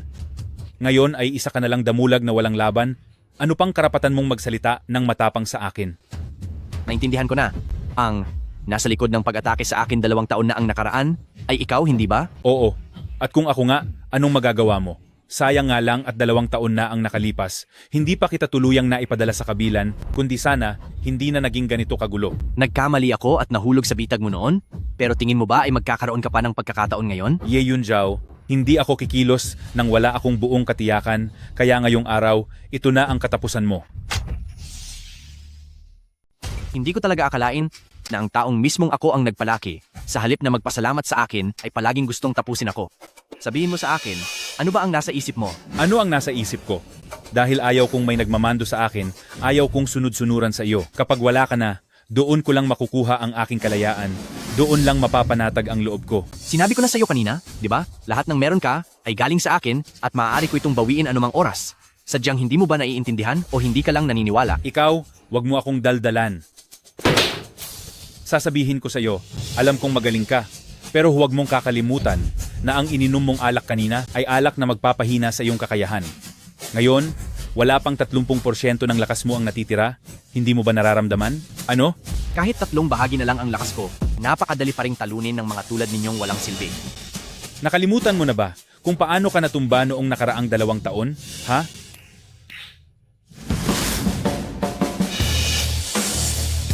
Aba, ikaw pala yan, Ye Yunjo. 2 taon na ang nakalipas. Ikaw lang ang nakapagpabalik sa akin dito. Naku, kakilala ko pala ito. Mukhang sa araw na ito, pumunta kayo rito para tapusin ako. Hindi. Huwag po kayong magkamali. Ang ipinunta ko rito sa araw na ito ay para tapusin ka? O kaya naman ay ako ang maparusahan mo? Nandito si North Yan Wang at siguradong tapos ka na ngayon. Huwag kang magsalita ng tapos. Kahit pa may North Yan Wang ka dyan, wala rin siyang magagawa. Yayon Zhao, sinasabi ko sa iyo, huwag kang masyadong mayabang. Huwag mong kakalimutan na noong nakaraang 2 taon si North Yan Wang. Muntik nang tumapos sa iyo. Sige lang, tingnan natin kung may kakayahan siyang gawin iyon ngayon. Ye Yunjo, 2 taon na ang lumipas. Nawala akong katapat. Alam mo ba kung gaano iyon kahirap para sa akin? Sa pagtatagpo natin, lalo ka lang mahihirapan. Panahon na para pagbayaran mo ang atraso mo noong 2 taon na ang nakakalipas. Kung ganoon, ipakita mo ang galing mo. Kayong lahat, Opo, boss. tulungan ninyo si North Yan Wang at siguruhin ninyong mapaparusahan niyo siya ngayon. Opo. Alis na tayo.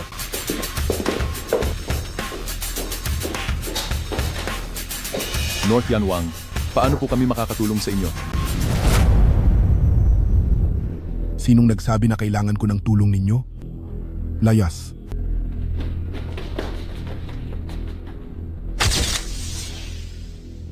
North Yan Wang, kung hindi niyo ako trinidor, 2 taon na ang nakakalipas, sa tingin mo ba ay magagawa mo akong talunin? Nandito ako ngayon para itama ang pagkakamali ko 2 taon na ang nakararaan. Alam mo ba, nang mabalitaan kong wala ka pa pala, sobra-sobra ang tuwa ko. Ano naman ang ikatutuwa mo?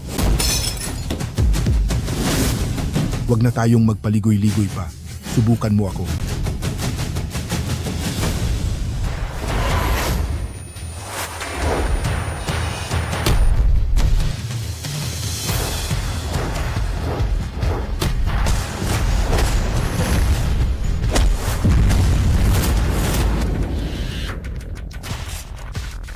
Ito na ang tamang oras. Tulungan niyo si Ginoong Ye na tapusin ang mga narito.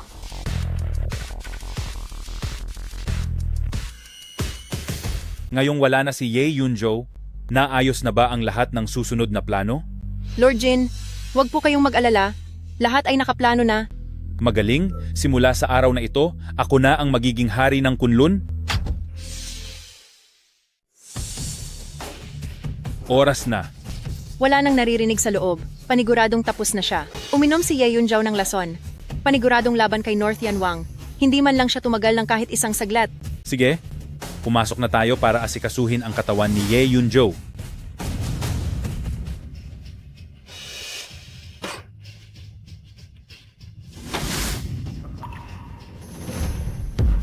Yan Wang, ikaw, hindi ba't uminom ka ng lason? Paano mo pa nagawang talunin si North Yan Wang? Nako, ang sinasabi mo ba ay ito? Masarap ang lasa. Iniisip mo ba na ang patibong na nahulugan ko 2 taon na ang nakararaan ay gagana pa sa akin ngayon? Nakalimutan mo na ba kung sino ako? Magbabayad ka rin sa akin pagbalik ko. Tara. Feng Yaojin, saan ka pupunta? Nang walang pahintulot ni Ginoong Ye, akala mo ba ay makakaalis ka?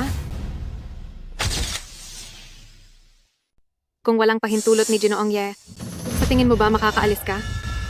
Lao Feng, umupo ka. Samahan mo akong uminom. Sinabi ng umupo ka.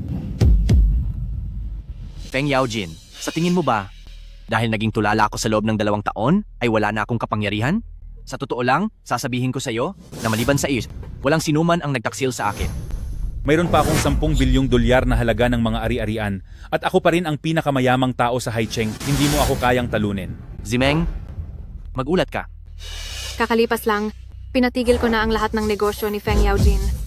Nahaharap ang pamilyang Feng sa krisis sa pananalapi at malapit na itong mabangkarote po. Hindi maaari. Siguradong hindi iyan maaari. Napakalaki ng aking negosyo, paanong mawawala na lang ito ng ganoon kabilis? Ilang beses ko bang kailangang sabihin sa iyo na ang iyong yaman at posisyon ay nanggaling lahat sa akin? Kaya ko itong bawiin anumang oras. At tungkol naman sa iyong 10 bilyong dolyar na yaman, isang pitik ko lang maglalaho itong lahat. Ginoong Ye, nagsusumamo po akong patawarin niyo ako. Kasalanan ko ito. Masyado akong naging hambog sa sarili ko. Basta't patawarin niyo lang ako. Handa po akong magsilbi sa inyo kahit anong oras. Wala ka ng pagkakataon pang magsilbi sa akin kailanman. Ginoong Ye, kahit ano pa ang mangyari, isa ako sa mga kasama niyo noong nagsisimula pa lang kayo. Aminado akong nagawa ko ang isang malaking pagkakamali, pero dahil sa tagal na ng pinagsamahan natin, parang awa niyo na po, bigyan niyo ako ng pagkakataon. Sige, bibigyan kita ng pagkakataon. Pagbalik mo, parusahan mo ang iyong sarili, itigil ang lahat ng iyong ginagawa, at isuko ang lahat ng iyong ari-arian. Sa ilalim ng tulay, kung saan ako dating namamalimos, mamamalimos ka rin doon sa loob ng 10 taon. Kung mananatili ka pang maayos doon, ay patas na tayo. Ginoong Ye, ikaw, hindi ba't para mo na rin akong tinapos nito? Ano? Binigyan na kita ng pagkakataong mabuhay, hindi ka pa rin kontento? Ginoong Ye, lumuluhod na ako sa harap mo. Nagmamakaawa ako sa iyo, Ginoong Ye. Ginusto mo ito? Zimeng, tara na. Tara. Ginoong Ye, huwag kayong aalis. Ginoong Ye, kailangang bigyan niyo ako ng pagkakataon. Bitaw. Nagmamakaawa ako sa inyo, Ginoong Ye. Sinabi ng bitaw. Ginoong Ye, Ginoong Ye, Ginoong Ye, Ginoong Ye.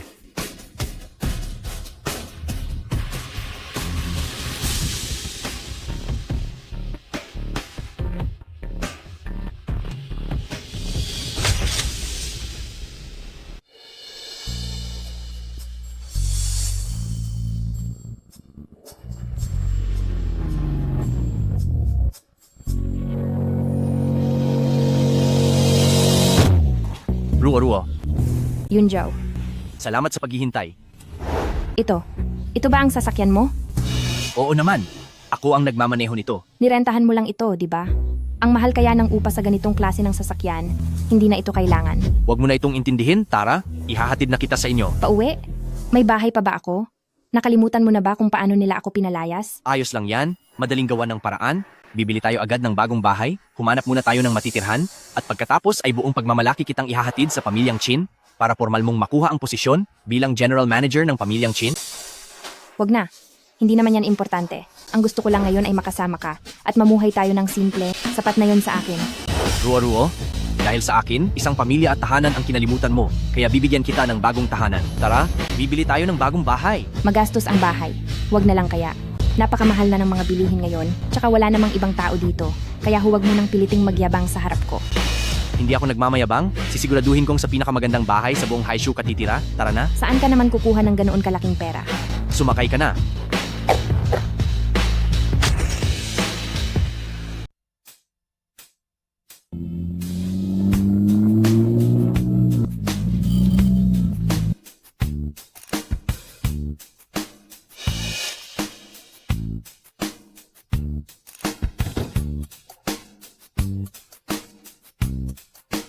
Hayaan mo na. Masyadong mahal ang mga bahay dito. Makinig ka na lang sa akin. Tara na.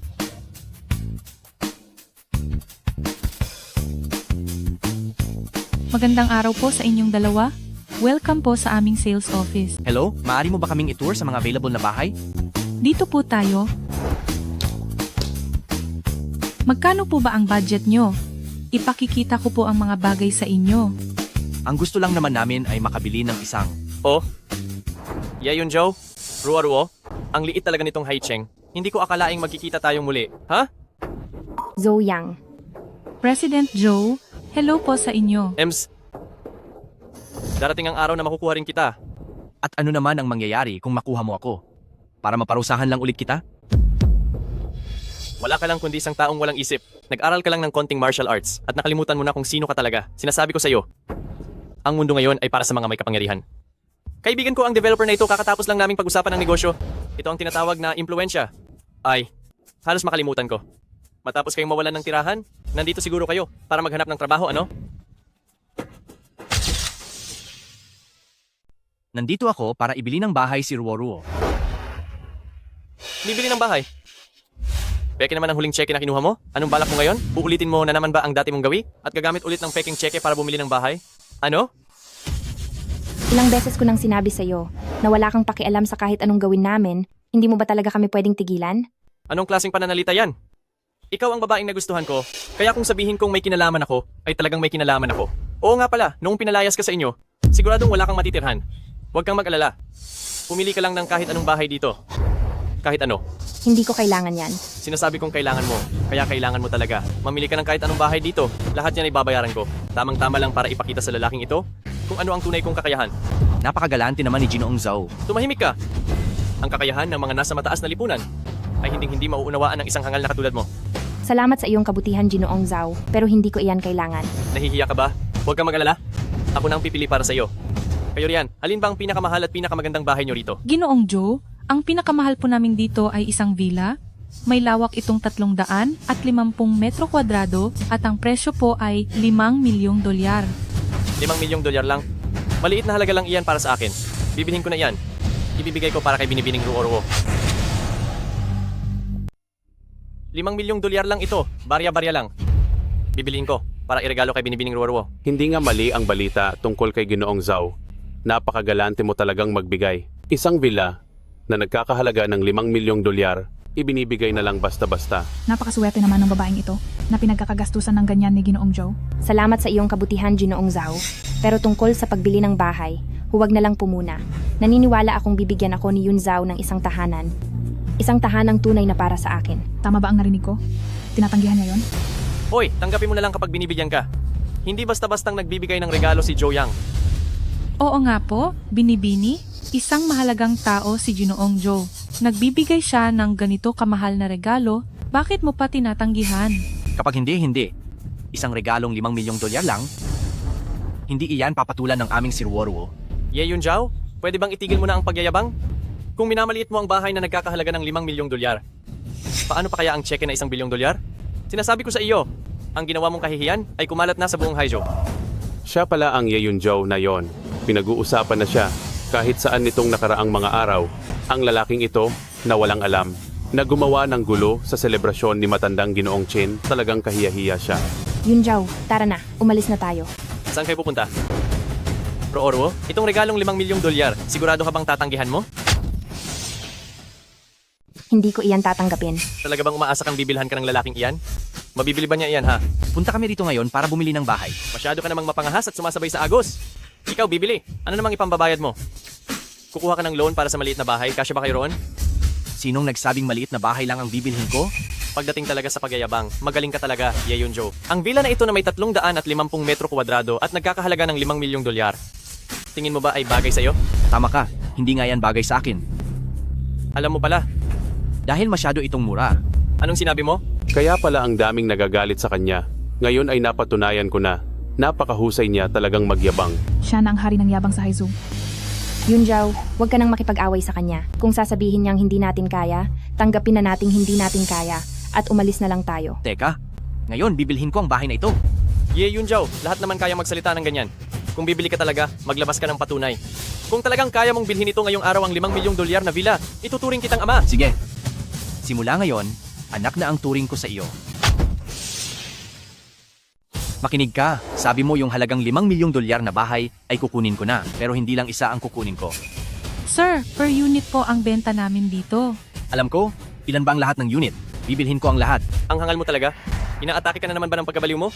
Hahaha. Sir, tama ba ang narinig ko? May natitira pa kaming mahigit 30 unit dito na ang kabuuan ay halos $200 milyong. Hindi ka nagkakamali, bibilhin ko lahat. Yun Zhao, anong ginagawa mo? Huwag ka namang maging ganyan, please. Nag-aalala na ako sa iyo. Huwag na tayong bumili ng bahay, umalis na tayo. Hahaha. $200 milyong? Ye Yun Zhao? Siguro ay nagpaplano ka na namang gumamit ng peking cheque na 200 milyong dolyar para lang magmalaki? 200 milyong dolyar lang yan. Bakit kailangan ko pang magpanggap? Ang lakas talagang magyabang ng Ye Yun Zhao na ito. Abot hanggang langit ang kayabangan. Sinabi mo pa? Nakakahiya talaga siya. 200 milyong dolyar lang? Kung hindi ko lang alam ang mga kalokohan mo noon, baka naniwala na ako sa iyo. Ang pagkabaliw mo ay palala na ng palala. Ruo, kasama mo ang isang baliw. Hindi ka ba napapahiya? Iswipe mo ang card. Yunjo, bakit mo ba kailangan gawin to? Alam mo ba, na ayoko talaga sa ganyang pag-uugali mo, iyong nagpapanggap na mayaman kahit wala naman. Hindi nakakahiya ang walang pera, ang nakakahiya ay ang magkunwaring big time. Sir, kung ganyan po ang mangyayari, huwag niyo na po sanang sayangin ang oras ko. Aasikasuhin ko na lang po ang ibang mga customer. Sinabi kong iswipe mo ang card, hindi mo ba ako narinig? Sige na, iswipe mo na dahil yan ang gusto niya. Gusto kong makita kung paano magpapahiya ang hangal na ito, ha? Sige po, sandali lang po. 6 na 6 ang password. Ito na. Ruo, huwag kang mag-alala. Ngayon, alam mo na kung gaano kapaling desisyon ang piliin siya, di ba? Mamaya ay malalaman mo rin ang resulta. Tungkol doon sa tseke noon, nangyari na ang ganitong klasing bagay. Kaya paano mo masasabing huwag akong mag-alala? Ruo. O bakit tumakas ang hangal na yon? Uy, bakit siya tumakbo? Bakit hindi siya tatakbo? Mabubuking na kasi siya. 200 milyong dolyar, sira na ba ang ulo niya? Sir? President Joe? Nasaan na yung lalaki kanina? Nahiya siguro kaya tumakas na. Ano? Bakit siya umalis? Yung kadi na binigay niya sa iyo, hindi ba't wala namang laman iyon? President Joe, ang card na ito, binayaran nito ng buo ang 35 villa na may kabuuang halaga na halos 180 milyong dolyar. Ano? Ganoon karami ang pera sa card niya? Ang card na ito ay isang limitadong Supreme Black Card na iisa lang sa buong mundo. Ruo. Bakit mo pa ba ako hinahabol? Maraming beses ko na itong sinabi sa'yo, kahit na wala kang pera, at kahit mukha kang hangal noon, hinding-hindi kita mamasamain. Pero pakiusap, huwag ka namang maging ganyan, palagi ka na lang nananaginip ng gising. Sumama ka sa akin pabalik ngayon at papatunayan ko sa iyo. Babalik? Para saan pa? Para makita muli ang nakakaunit na mukha ni Zhao Yang. Mula ngayon, wala nang makakaapak sa atin. Nananaginip ka pa ba?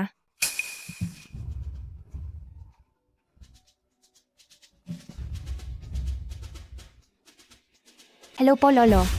Ruo, kakakabalang ng Su family ng Capital at sinabing gusto nilang makipag-ugnayan sa atin sa pamilyang Chin para sa isang proyektong nagkakahalaga ng 50 bilyong dolyar. Ngunit ikaw ang itinuturo nila na pumunta para pirmahan ang kontratang ito. Ako po.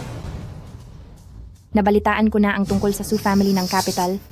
Ngunit hindi ba sila ang pinakamakapangyarihang pamilya sa buong bansa? Mas malakas ang loob nila ng 10 beses kaysa sa Lord Jin. Paano silang magkakagustong makipagtulungan sa isang maliit na pamilya gaya ng pamilyang Chin? At bakit ako pa ang napiling magpirma? Hindi ko rin alam, kaya bilisan mo nang bumalik dito, pag-uusapan natin ito. Napakalaki ng usaping ito, isang proyektong 50 bilyong dolyar ang nakataya rito. Sige po, babalik na ako ngayon. Kung tama ang narinig ko, ang Su family ng Capital ay gusto kang papuntahin is para pirmahan ng kontrata, di ba? Tama ka, kaya kailangan ko nang bumalik agad. Halika, sasamahan kita. Wag na, wag mo na akong samahan. Nagagalit pa rin ang mga tao ng pamilyang Chin kapag nakikita ka nila, baka magkaroon lang ulit ng gulo doon. Babalik muna ako para alamin ang sitwasyon. Huwag kang mag-alala, iyong kanina ay dala lang ng emosyon. Hindi mababago ang tingin ko sa iyo. Mauuna muna ako. Tatawagan na lang kita mamaya. Sige, hihintayin kita.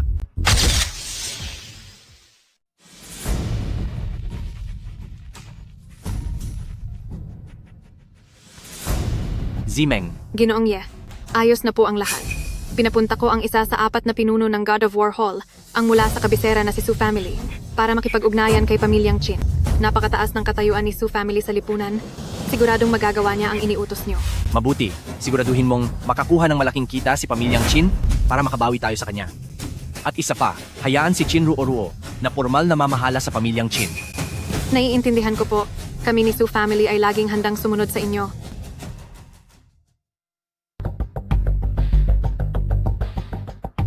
Lolo, ano pong nangyayari? Naku, anak, salamat naman at bumalik ka na. Kinabahan talaga ako ng husto. Hindi ka naman sinundan ng utu-utong lalaking iyon, di ba?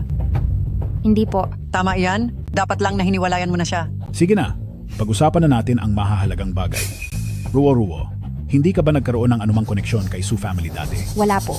Paano namang mangyayari iyon? Napakataas ng katayuan ni Su family kumpara sa akin, kaya imposible na magkaroon ako ng koneksyon sa kanila. Kung ganoon, nakapagtataka talaga. Biglang nakipag-ugnayan sa atin si Su family. Gusto nilang pumirma ng kontratang nagkakahalaga ng 50 bilyong dolyar. Gusto pa nila na ikaw ang maging tagapamahala nito at ikaw ang dapat pumirma sa kontratang ito. Kin Ruo, baka naman may ginawa ka ng patalikod sa amin at sa pinuno ng pamilyang Su family na kung anong malaswang gawain, ha? Kinkon, anong ibig mong sabihin sa mga sinasabi mo? Ayusin mo ang pananalita mo sa akin. Anong ibig sabihin? 50 bilyong dolyar iyon, hindi lang iyon basta-bastang halaga. Ilang bilyong dolyar ang kikitain doon. Bakit ikaw ang kailangang pumunta para pumirma ng kontrata? Bakit nila tayo bibigyan ng ganoon lang ng bilyong-bilyong dolyar? Hindi mo ba naisip na nakakapagtaka iyon? Paano ko naman malalaman? Kapag nagpatuloy ka pa sa pagsasabi ng ganyan, huwag kang magugulat kung ititikom ko iyang bibig mo. Tama na iyan. Huwag na kayong mag-away po. Alam ko na, matagal nang sinusuyo ni Ginoong Joe si Ruo. Maaaring si Ginoong Joe ba ang patagong tumutulong sa atin? Impossible po iyon. Malakas naman talaga ang pamilyang Joe, pero hanggang sa Haizhou lang iyon.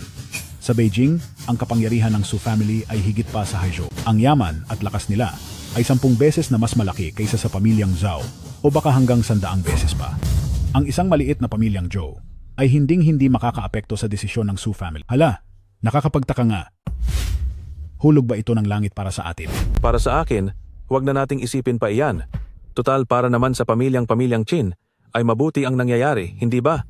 Pupunta naman si Ruo bukas sa Su family para pumirma, doon natin malalaman ang lahat. Ang masasabi ko lang, gusto lang ng Su family na humanap ng karaniwang tao mula sa pamilyang Qin para lang pumirma sa kontrata. Pirma lang naman kasi iyon. Sige ganito, bukas, ako, si Akun at si Ruo, kaming tatlo ang pupunta roon.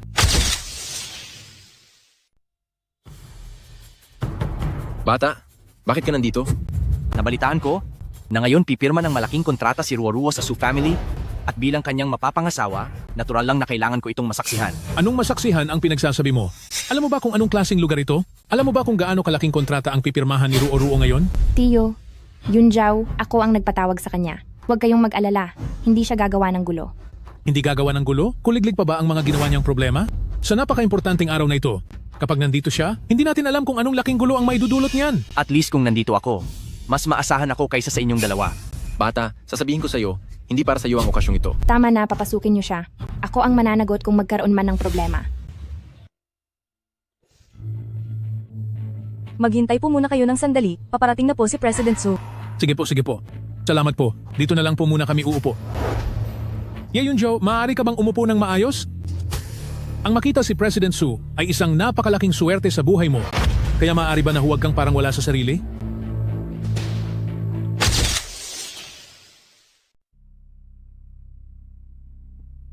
Pasensya na at pinaghintay ko kayo ng matagal. Isang malaking karangalan na makilala kayo, President Su. Yeyun Joe, President Su, nandito na sila. Bakit hindi pa kayo tumayo para magbigay pugay? Hindi. Huwag na kayong tumayo. Maupo lang kayo. Maupo lang kayo. President Su, kaya po kami nandito ngayon ay dahil sa tawag nyo noong nakaraang araw tungkol sa balak ninyong makipagkasundo sa kontrata. Handa na po ang lahat sa panig namin at handa na kaming lumagda anumang oras. Siya na ba si Miss Qin Ruo? Opo, ako po si Qin Ruo. Gaya ng inaasahan, si Binibining Qin ay matalino at marangal. Salamat po sa papuri, President Su. President Su, sa totoo lang po, may dalawang bagay lang akong hindi lubos na maintindihan at sana ay maliwanagan niyo po ako, President Su. Una po, ang President Su ay isang napakalaking korporasyon. Bakit po naisip ninyong makipagtulungan sa pamilyang Qin na isang maliit na kumpanya lamang para sa proyektong ito?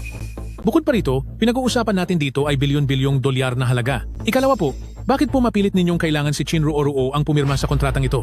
Ang tunay na nagpapatakbo sa pamilyang Qin ay ako, pati na ang aking anak na si Qin Kun. Masyado ka ng madaming sinasabi. Malinaw na sinabi ni President Su na si Qin Ruo ang gusto niyang papirmahin pero wala ka ng tigil sa pagsasalita. Yeyun Joe, ano ang sinasabi mo? Nakaharap ang President Su dito, wala kang karapatang magsalita ng ganyan. Kung may karapatan man akong magsalita, hindi ko alam, pero siguradong wala kang karapatan, di ba? Ikaw. Anong ikaw? President Su, ito po, pasensya na po, at wala siyang modo. Palalayasin ko na po siya ngayon din. Tingin ko ay tama ang sinabi niya. Narito ako para makipagpirmahan ng kontrata kay Miss Ruoruo. Manahimik ka. Opo. Mananahimik na po ako.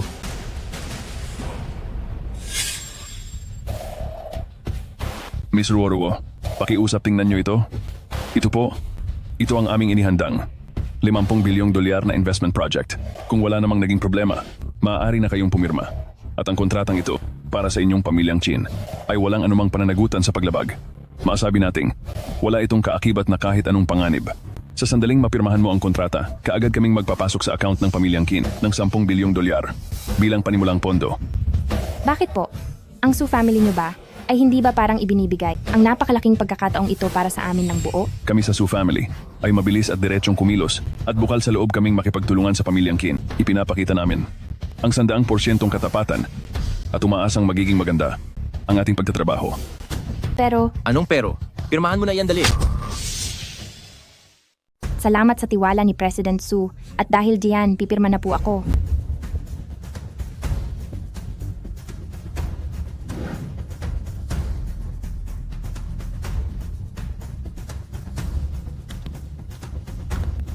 Binibining Qin, magiging maayos ang ating pagtutulungan. Masaya akong makatrabaho kayo. Masaya akong makatrabaho kayo. Sir, kontento na po ba kayo? Maayos na iyan. Sige na, gawin mo na ang trabaho mo. Opo. Binibining Qin, 10 bilyon, ililipat ko na agad sa account ng pamilyang Qin. Masaya akong makatrabaho kayo.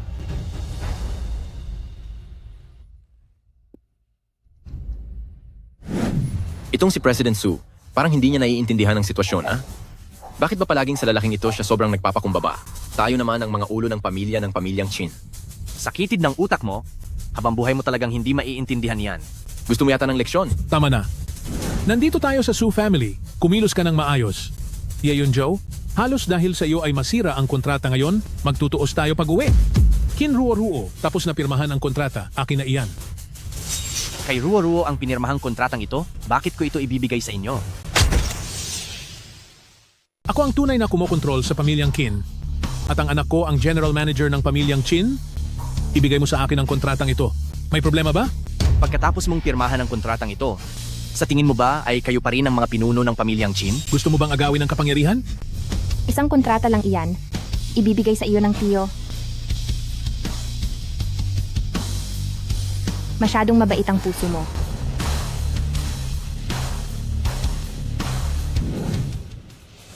Alam mo, kapag napirmahan na ito, formal ka ng magiging general manager at pinuno ng pamilyang Qin, wala nang magiging problema, di ba? Pakiramdam ko hindi ito magiging ganoon kadali, sila tiyo, at ang iba pa ay hindi basta-bastang bibitaw sa kapangyarihan. Kung hindi sila bibitaw, ititigil agad ang kooperasyon. Mawalan man ito ng bisa, ano namang kinalaman namin doon. Wala naman kaming kapangyarihang magpasya. Pero hindi ko pa rin maintindihan, hindi naman kami magkakilala ni President Su. Bakit siya ganoon kabait sa akin? At bakit ako pa talaga ang itinalaga niya para pumirma sa kontratang ito? Sa hinaharap, unti-unti mo ring maiintindihan. Huwag mong sasabihin mo na naman na ikaw ang kumokontrol sa President Su. Masyadong masakit pakinggan ang salitang kontrol. Malalaman mo rin balang araw. Tara na.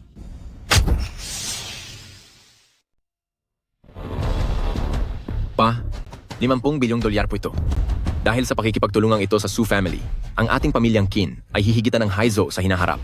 Huwag kang masyadong matuwa. Ngayon, ang pinakamalaking banta ay si Qin Ruoruo. Si Qin? Ruoruo? Pinili ng Su family si Qin Ruoruo para pumirma ng kontrata, pati na rin si Ye Yunjiao na lalong nagpapagulo sa tabi niya. Pagdating ng oras, at kapag nagsabi siya sa lolo mo, ang posisyon nating dalawa ay kahit anong oras ay kaya niyang palitan. Kahit gaano pa karaming pera ang kikitain, ano pa ang silbi nito? Ano pang kinalaman yun sa ating dalawa? Totoo po yan. Kung ganoon, ano na pong dapat nating gawin? Sa sitwasyong ito, kailangan na nating kumilos ng maaga at palayasin si Qin Ruoruo sa pamilyang Qin. Ang palayasin si Qin Ruoruo sa pamilyang Qin ay madali lang. Pero paano naman? Ang pakikipag-ugnayan natin sa Su family sa Beijing, anong gagawin natin? Nakapirma na ang kontrata. Anong kinakatakot mo? Hindi naman kilala ng Su family ang Qin Ruoruo na iyan? Si Qin Ruoruo ay isa lamang ordinaryong taong ipinadala ng Su family para lamang pumirma ng kontrata. Kung ganoon, uunahan na natin siya. Kailangan nating mapatalsik si Qin Ruoruo palayo sa pamilyang Qin upang mapanatili natin ang ating posisyon. Talaga bang sinabi niya iyon? Hindi lang iyon, sabi nitong si Qin Ruoruo. Kapag napapirma niya ang kontratang ito, hindi na niya ituturing na mahalaga ang kahit sino sa atin, pati na po kayo.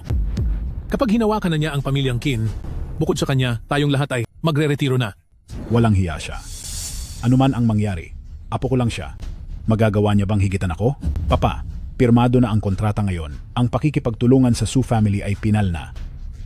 Hindi ako naniniwala bakit makikipagtulungan ang Su family sa atin dahil lang sa isang bata. Para sa akin, habang ang batang Qin na iyon ay wala pang ginagawang masama sa atin, paalisin siya sa pamilyang Qin para malaman niya kung sino ba talaga siya. Mukhang iyan na nga lang ang magagawa natin. Dito sa pamilyang Qin, hindi natin hahayaan ang isang bata na magkalat lang. Sige po, gagawin ko na iyan ngayon.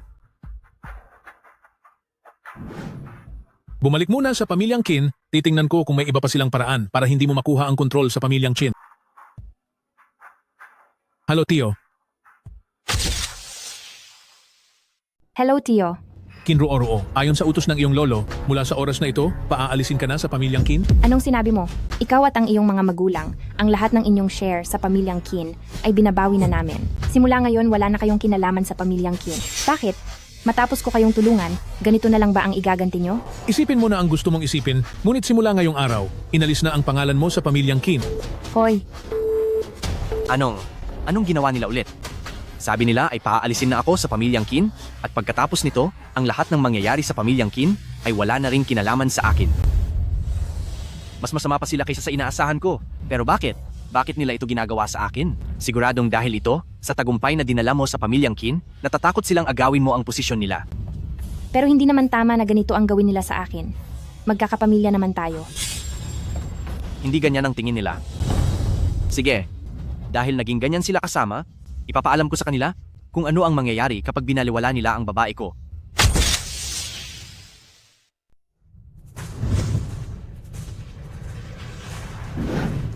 Nagpupugay po sa inyo, Ginoong Ye. Tumayo ka. Nagbago na ang sitwasyon.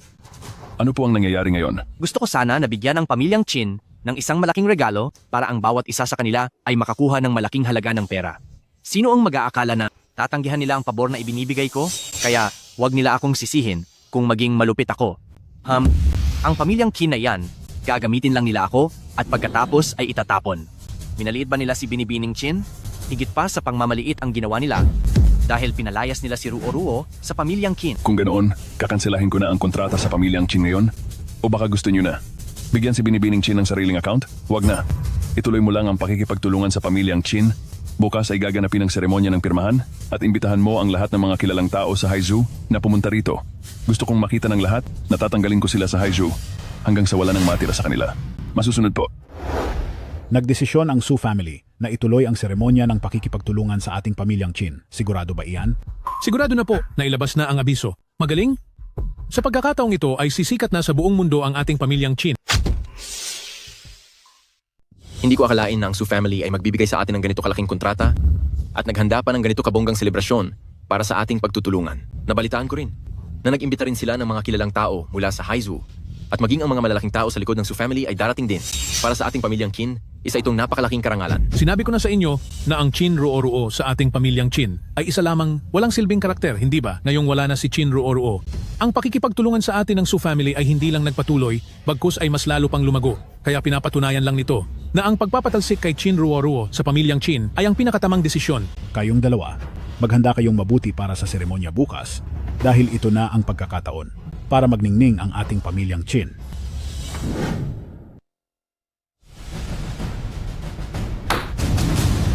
May mukha pa kayong iharap dito? Pama, tungkol po kina Tito. Huwag mo nang ituloy. Sabay-sabay tayong pinalayas sa pamilyang Qin. Dahil ito sa mga pinagagawa ninyo. Wala naman po kaming ginagawang masama. Kayo po. Ang maling ginawa mo ay ang makisama sa hangal na iyan. Maayos naman ang ating pamilyang Qin noon, pero mula nang lumitaw siya, gaano karaming gulo ang naranasan natin. Ngayong pinalayas na tayong lahat sa pamilyang Qin, masasabi mo pang wala kang ginagawang mali. Anong problema doon? Kung nagawa nilang paalisin ang Ruo sa pamilyang Qin ngayon, bukas ay siguradong kaya rin ng Ruo na paalisin sila sa pamilyang Qin. Ye Yunzhou, manahimik ka nga. Tingnan mo ang mga ginagawa mo. Sa tingin mo ba ang pagpapaalis sa atin sa pamilyang Qin ay walang kinalaman sa iyo? May kinalaman naman. Ang dahilan ay dahil napakabilis ng pag-unlad ng Ruo kaya natatakot na sila sa pamilyang Qin. Tama na. Ayoko nang makarinig pa ng kahit isang salita mula sa iyo. Dapat sana ay ikakasal ang ating Ruo kay Young Master Joe at napakagandang bagay sana niyon, di ba? Dahil sa panggugulo mo, wala na tayong mahanap na paraan para mabuhay. Pa, wag mo po sanang sisihin si Yunjao. Sariling desisyon ko po ito. Isa pa, ang mga nangyayari ay hindi pa naman tapos. Baka sakaling may magbago pa. Ano pang magbabago? Bukas ng gabi, ang Su family at ang pamilyang Qin ay magdaraos na ng seremonya ng pagtutulungan. Kahit wala ka, mas lumaki pa ang mga plano nila. Tayo naman ay wala man lang karapatang dumalo. Sino ang nagsabi? Ito ang invitation card. Bukas, lahat tayo ay makakadalo. Anong makakadalo ka dyan? Saan mo naman nakuha ang peking invitation card na iyan? Ang reputasyon ko, sobra mo na akong pinahiya sa harap ng lahat.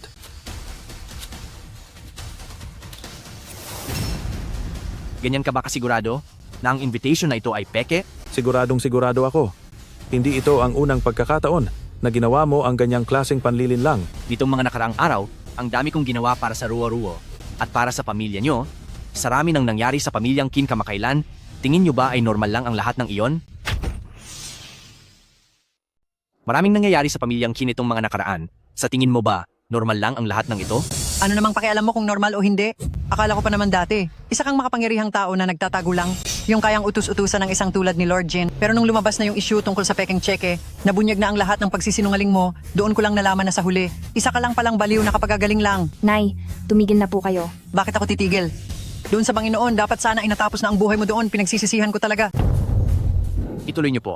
Ano ang pinagsisisihan nyo? Dapat ka nang wala sa mundong ito. Kung hindi mo kayang ituloy ang sasabihin mo, manahimik ka na lang. Bukas, isasama ko kayo sa gaganaping seremonya. Pagdating ng oras na iyon, mabubunyag na ang buong katotohanan. Ruo, magpahinga ka ng mabuti, babalikan kita bukas. Sige. Ang Yeyun Joe na iyan, napaka-weirdo talaga niya. Sabi niya bukas isasama raw niya tayo. Titingnan ko lang kung ano ang karapatan niya para ipasok tayo doon. Yunjao, parang hindi yata pwede iyon. Napunit na ang invitation card mo, hindi tayo makakapasok. Huwag kang mag-alala. Papasok tayo? At hindi natin kailangan ng invitation card? Sinasabi ko sa iyo, huwag mo kaming ipapahiya, kundi... Tama na. Tara na. Magandang araw po. Patingin po ng inyong invitation card. Wala kaming invitation card. Walang invitation card? Hindi po kayo pwedeng pumasok. Tingnan mo, sinabi ko na nga ba, paano ba tayo makakapasok? I-check mo ngayon ang application. Ako si Ye. Ano? Kayo po ang Ginoong Ye. Ako nga. Tuloy po kayo, pasok po. Tara na. Anong nangyari? Basta sinabi lang na Ginoong Ye at okay na? Pumasok na muna tayo. Congratulations, President Qin. Hindi ko akalain na sa proyektong ito kasama ang Shangjing Su family ay ang pamilyang Qin pala ang makakapartner at isa itong malaking kontrata na nagkakahalaga ng 50 bilyong dolyar. Sigurado ako na sa pagkakataong ito, ang inyong pamilyang Qin ay tiyak na magtatagumpay at aangat ang negosyo. Napakamagalang nyo naman, President Liu, dumaan ang ating pamilyang Qin sa maraming pagsubok sa loob ng ilang dekada. Lahat ay para sa sandaling ito. Kun, pumunta ka roon at tingnan mo. Bakit sila nandito? Naku po, Ye Yunjao, paano kayo nakapasok dito? Hindi ba ito si General Manager Qin? Congratulations sa inyo. Nabalitaan ko na pagkatapos ng bukas, ang pamilyang Qin nyo na ang magiging pinakamahusay sa industriya. Ang itinatanong ko ay, paano ba talaga kayo nakasulot dito? Hindi kami sumulot lang. Kampante kaming naglakad papasok. Hindi ba't pinalayas na kayo sa pamilyang Qin? At nilagay pa sa blacklist? Ano pang karapatan nyo na pumasok dito? Diyan mo dapat tanungin ang guard sa baba. Sinabi ko lang na ang apelyido ko ay Ye at hinayaan na niya kaming pumasok. Huwag na kayong magpaligoy-ligoy pa. Lumabas kayo. Hindi kayo welcome rito. Tio, mula rin kami sa pamilyang Qin. Anong karapatan nyo na bawal kaming sumali sa seremonya? Dahil pinalayas na kayo sa pamilyang Qin. Bakit nyo kami tatanggalan ng karapatan? Lapastangan. Ang buong pamilya nyo ay pinalayas sa pamilyang Qin at ako ang nag-utos niyon. Kine-question mo ba ang desisyon ko? Hindi po, Lolo. Pero Lolo, matanda na po kayo, kaya pakiusap po. Huwag po kayong magpapagamit sa ibang tao. Ano ang ibig mong sabihin yan? Sinasabi ko sa'yo, sinabi ko na hindi kayo welcome dito, kaya umalis na kayo. Dahil nandito na rin lang kami, hindi kami aalis ng basta-basta. Qin Ruo. Ang yabang mo ah. Akala mo ba porke nakapirma ka na sa kontrata ay magaling ka na, ano? Sinasabi ko sa inyo, matapos nyo kaming palayasin sa pamilyang Qin, paborito pa rin kami ng pamilyang Su ng Shangjing. Mamaya malalaman mo kung paborito pa rin kayo? Ikaw talaga ang pinakaayaw ko. Lumayas ka. Hindi lang ako hindi aalis ngayon, akyat pa ako doon. Nababaliw ka na. Nababaliw ka na talaga. Alam mo ba kung kanino ang upuan na iyan? At nagawa mo pang umupo diyan. Maging ang lolo ko ay sa tabi lang nakaupo. Hindi mo ba nakikita? Yun, Zhao. Huwag kang gumawa ng gulo.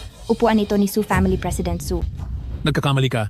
Ang pwestong iyan ay hindi upuan ni President Su iyan, ay para sa nasa likod ni President Su, ang pwesto para sa Battle God Palace, at para sa napaka-importanting tao. Yun, Zhao! Bilisan mo at tumayo ka na riyan. Tumayo ka. Hindi ba mas mabuti yon? Ang upuang ito ay inihanda talaga para sa akin, kaya tamang-tama lang na maupo ako rito. Walang galang, napakamangmang mo. Anong karapatan mong maupo sa tabi ko? At naglakas loob ka pang magyabang ng ganyan dito. Alam mo ba ang tungkol sa taong nakaupo sa trono ng God of War? At kung gaano kataas ang katayuan niya? Yun, Zhao. Tumayo ka na riyan. Hindi ito ang oras para magbiro. Sabi ko na nga ba, nandito lang tayo para mapahiya. Uulitin ko sa huling pagkakataon. Tumayo ka riyan. Tingnan nga natin kung anong magagawa mo sa akin. Mga tao, kalad ka rin siya palabas at parusahan siya ng husto. Subukan niyo lang. Sino yan? Hindi ko alam. Tingnan ko lang kung sinong mangahas na galawin si Ginoong Ye. Gagalawin namin siya? Bakit? Sino ka ba? Napakawalang galang mo. Dapat kang turuan ng leksyon. Naglakas loob kang saktan ako? Pagbabayarin kita. Sino ka ba? Bakit napaka-arogante mo? Ako ang personal na bodyguard ni Ginoong Ye. Si Zimeng. Personal na bodyguard? Ang hangal na batang ito ay mayroon ding personal na bodyguard? Yun, Joe. Magkano ba ang ibinayad mo? Para lang pag-artehin ang magandang babaeng ito? Kahit kailan ay hindi mo iyan kakayanin. Huwag mo akong idaan sa mga ganyan, bumaba ka na rito agad. Dahil kung hindi, kapag dumating na ang makapangyarihang tao mula sa Su family, talagang mapapasama ka. Sinasabi ko sa inyo, wala kayong karapatang umupo riyan, kaya umalis na kayo. Hindi pwede. Hindi sila pwedeng umalis na lang basta. Gusto kong malaman, paano mo pagbabayaran ang pagsampal sa akin? Kapag nangyari iyon, at kumalat ang balitang ito, paano na kaming mga taga-pamilyang Qin magpapakita sa Haizhao? Dapat mo akong panagutan sa sampal na iyon. Anong klaseng pananagot ang gusto mo? Lumuhod kayo ni Ye Yunzhou sa harap ko at humingi ng tawad ngayon din. Talaga lang, ha? Tama. Lumuhod ka at humingi ng tawad sa anak ko? Dahil kung hindi, hindi ako papayag na matapos na lang ito. Gusto mo akong lumuhod at humingi ng tawad? Tanungin mo ang anak mo kung gusto pa niyang makaligtas? Ye Yunzhou, ano ba talaga ang pinagmamalaki mo? At paulit-ulit kang nanggugulo dito sa pamilyang Qin. Hindi mo kayang imahinasyon ang kakayahan ko. Tatanungin kita sa huling pagkakataon. Luluod ka ba o hindi? Ano sa tingin mo? Bibigyan lang kita ng hanggang 3 bilang. 3, 2, 1. Ang tapang mo ah. Mga tauhan, dali. Ikaw na baliw na babae ka, ako. Sumobra ka na, hindi ko na ito mapapalampas. Halika kayo rito. Lahat ng security, magtipon-tipon. Tigil. Su? President Su? President Su po. Mukhang napakasaya rito ah. Isang karangalan na bumisita si President Su sa pamilyang Qin. Pagpasensyahan niyo po at hindi namin kayo nasalubong ng maayos. Masyado kayong mabait, matandang Qin. President Su, may inaayos lang po kaming ilang usaping pampamilya. Ngunit dahil nandito na kayo, maupo po kayo rito sa gitna. Ye Yunzhou, nandito na si President Su ang tungkol sa ating problema. Tsaka na natin pag-usapan yan. Tumayo ka na agad dyan at ibigay mo ang upuan kay President Su. Tanungin niyo si Su Zidong, ang upuang ito, kung magagawa niya bang maupo rito. Napakawalang hiya mo. Nandito na mismo si President Su. Nagawa mo pang magyabang ng ganyan. Ang upuang ito ay inilaan talaga para sa isang napaka-importante at malaking tao. Kung gayon ay dapat kang tumayo dahil parating na ang malaking tao, huwag mong idaan dito ang kabaliwan mo. Ang malaking taong tinutukoy nyo ay narito na. Ganoon ba? Papasukin siya agad. Imbisahan siya rito sa bulwagan. Nandito na siya mismo sa harap natin. Bakit parang hindi ko siya nakikita? Su Zidong. Ako, si Su Zidong, ay nagpupugay po sa inyo, Ginoong Ye. Tumayo ka na. Salamat, Ginoong Ye. President Su, bakit ka nagbibigay galang sa hangal na iyan? Nabulag ka na ba talaga? Siya kaya ang makapangyarihang na si Kunlun War God. Ano? Kunlun War God? Hindi ba naging hangal siya sa loob ng 2 taon? Ruwa-ruo? Ito ang sorpresa ko para sa iyo ngayong araw. Noong naging hangal pa ako, sinabi mong aalagaan mo ako habang buhay. Ngayong hindi na ako ganoon, ako naman ang magtatanggol sa iyo. Mula ngayon, wala na akong hahayaang kahit sinong saktan ka. Sabi ko na nga ba, ang manugang ko ay ang pinakamagaling na manugang. Si Kunlun War God pala ay aking manugang, ay salamat sa langit. Oo, tama. Salamat sa langit. Salamat sa langit. Salamat sa langit. Talagang nakakatuwa ito. Kaya naman pala si Kunlun War God ay ang manugang ng ating pamilyang Qin. Talagang napakabuti nito. Hindi ba pinalayas mo na si Qin Ruoruo sa pamilyang Qin at inalis ang kanyang pangalan sa pamilyang Qin? Manugang pa rin ba ang tingin nyo sa akin ng pamilyang Qin nyo? Siyempre, itutuloy namin. Ngayon din ay magpapaalam ako kay Ama para maibalik agad si Chin Ruoruo sa ating pamilyang Qin, pagkatapos ay gagawin siyang general manager ng pamilyang Qin para hawakan ang lahat ng pamamalakad sa pamilyang Qin. Tama. Ibigay ang lahat sa kanya. Ibigay niyo ang lahat. Ngayong lang kayo nakaisip na pabalikin siya? Hindi ba't huli na ang lahat? Nephew-in-law, naging bulag kami sa iyong tunay na pagkatao. Nagmali po kami. Parang awan niyo na. Patawarin niyo kami. Zimeng, Narito po. ang dalawang ito ay masama hanggang buto. Mula ngayon ay tanggalin na sila sa Haishu. Hayaan silang mamuhay sa panghihingi sa kalsada. Masusunod po. Nephew-in-law, bigyan niyo naman kami ng pagkakataon. Isang pamilya pa rin naman tayo. Ang paggawa ng mali ay may katapat na parusa at ito na ang magiging kabayaran nyo. Ituloy ang seremonya ng kontrata sa pagitan ng pamilyang Chin at Su family at si Qin Ruoruo, ang magiging pangunahing tagapamahala.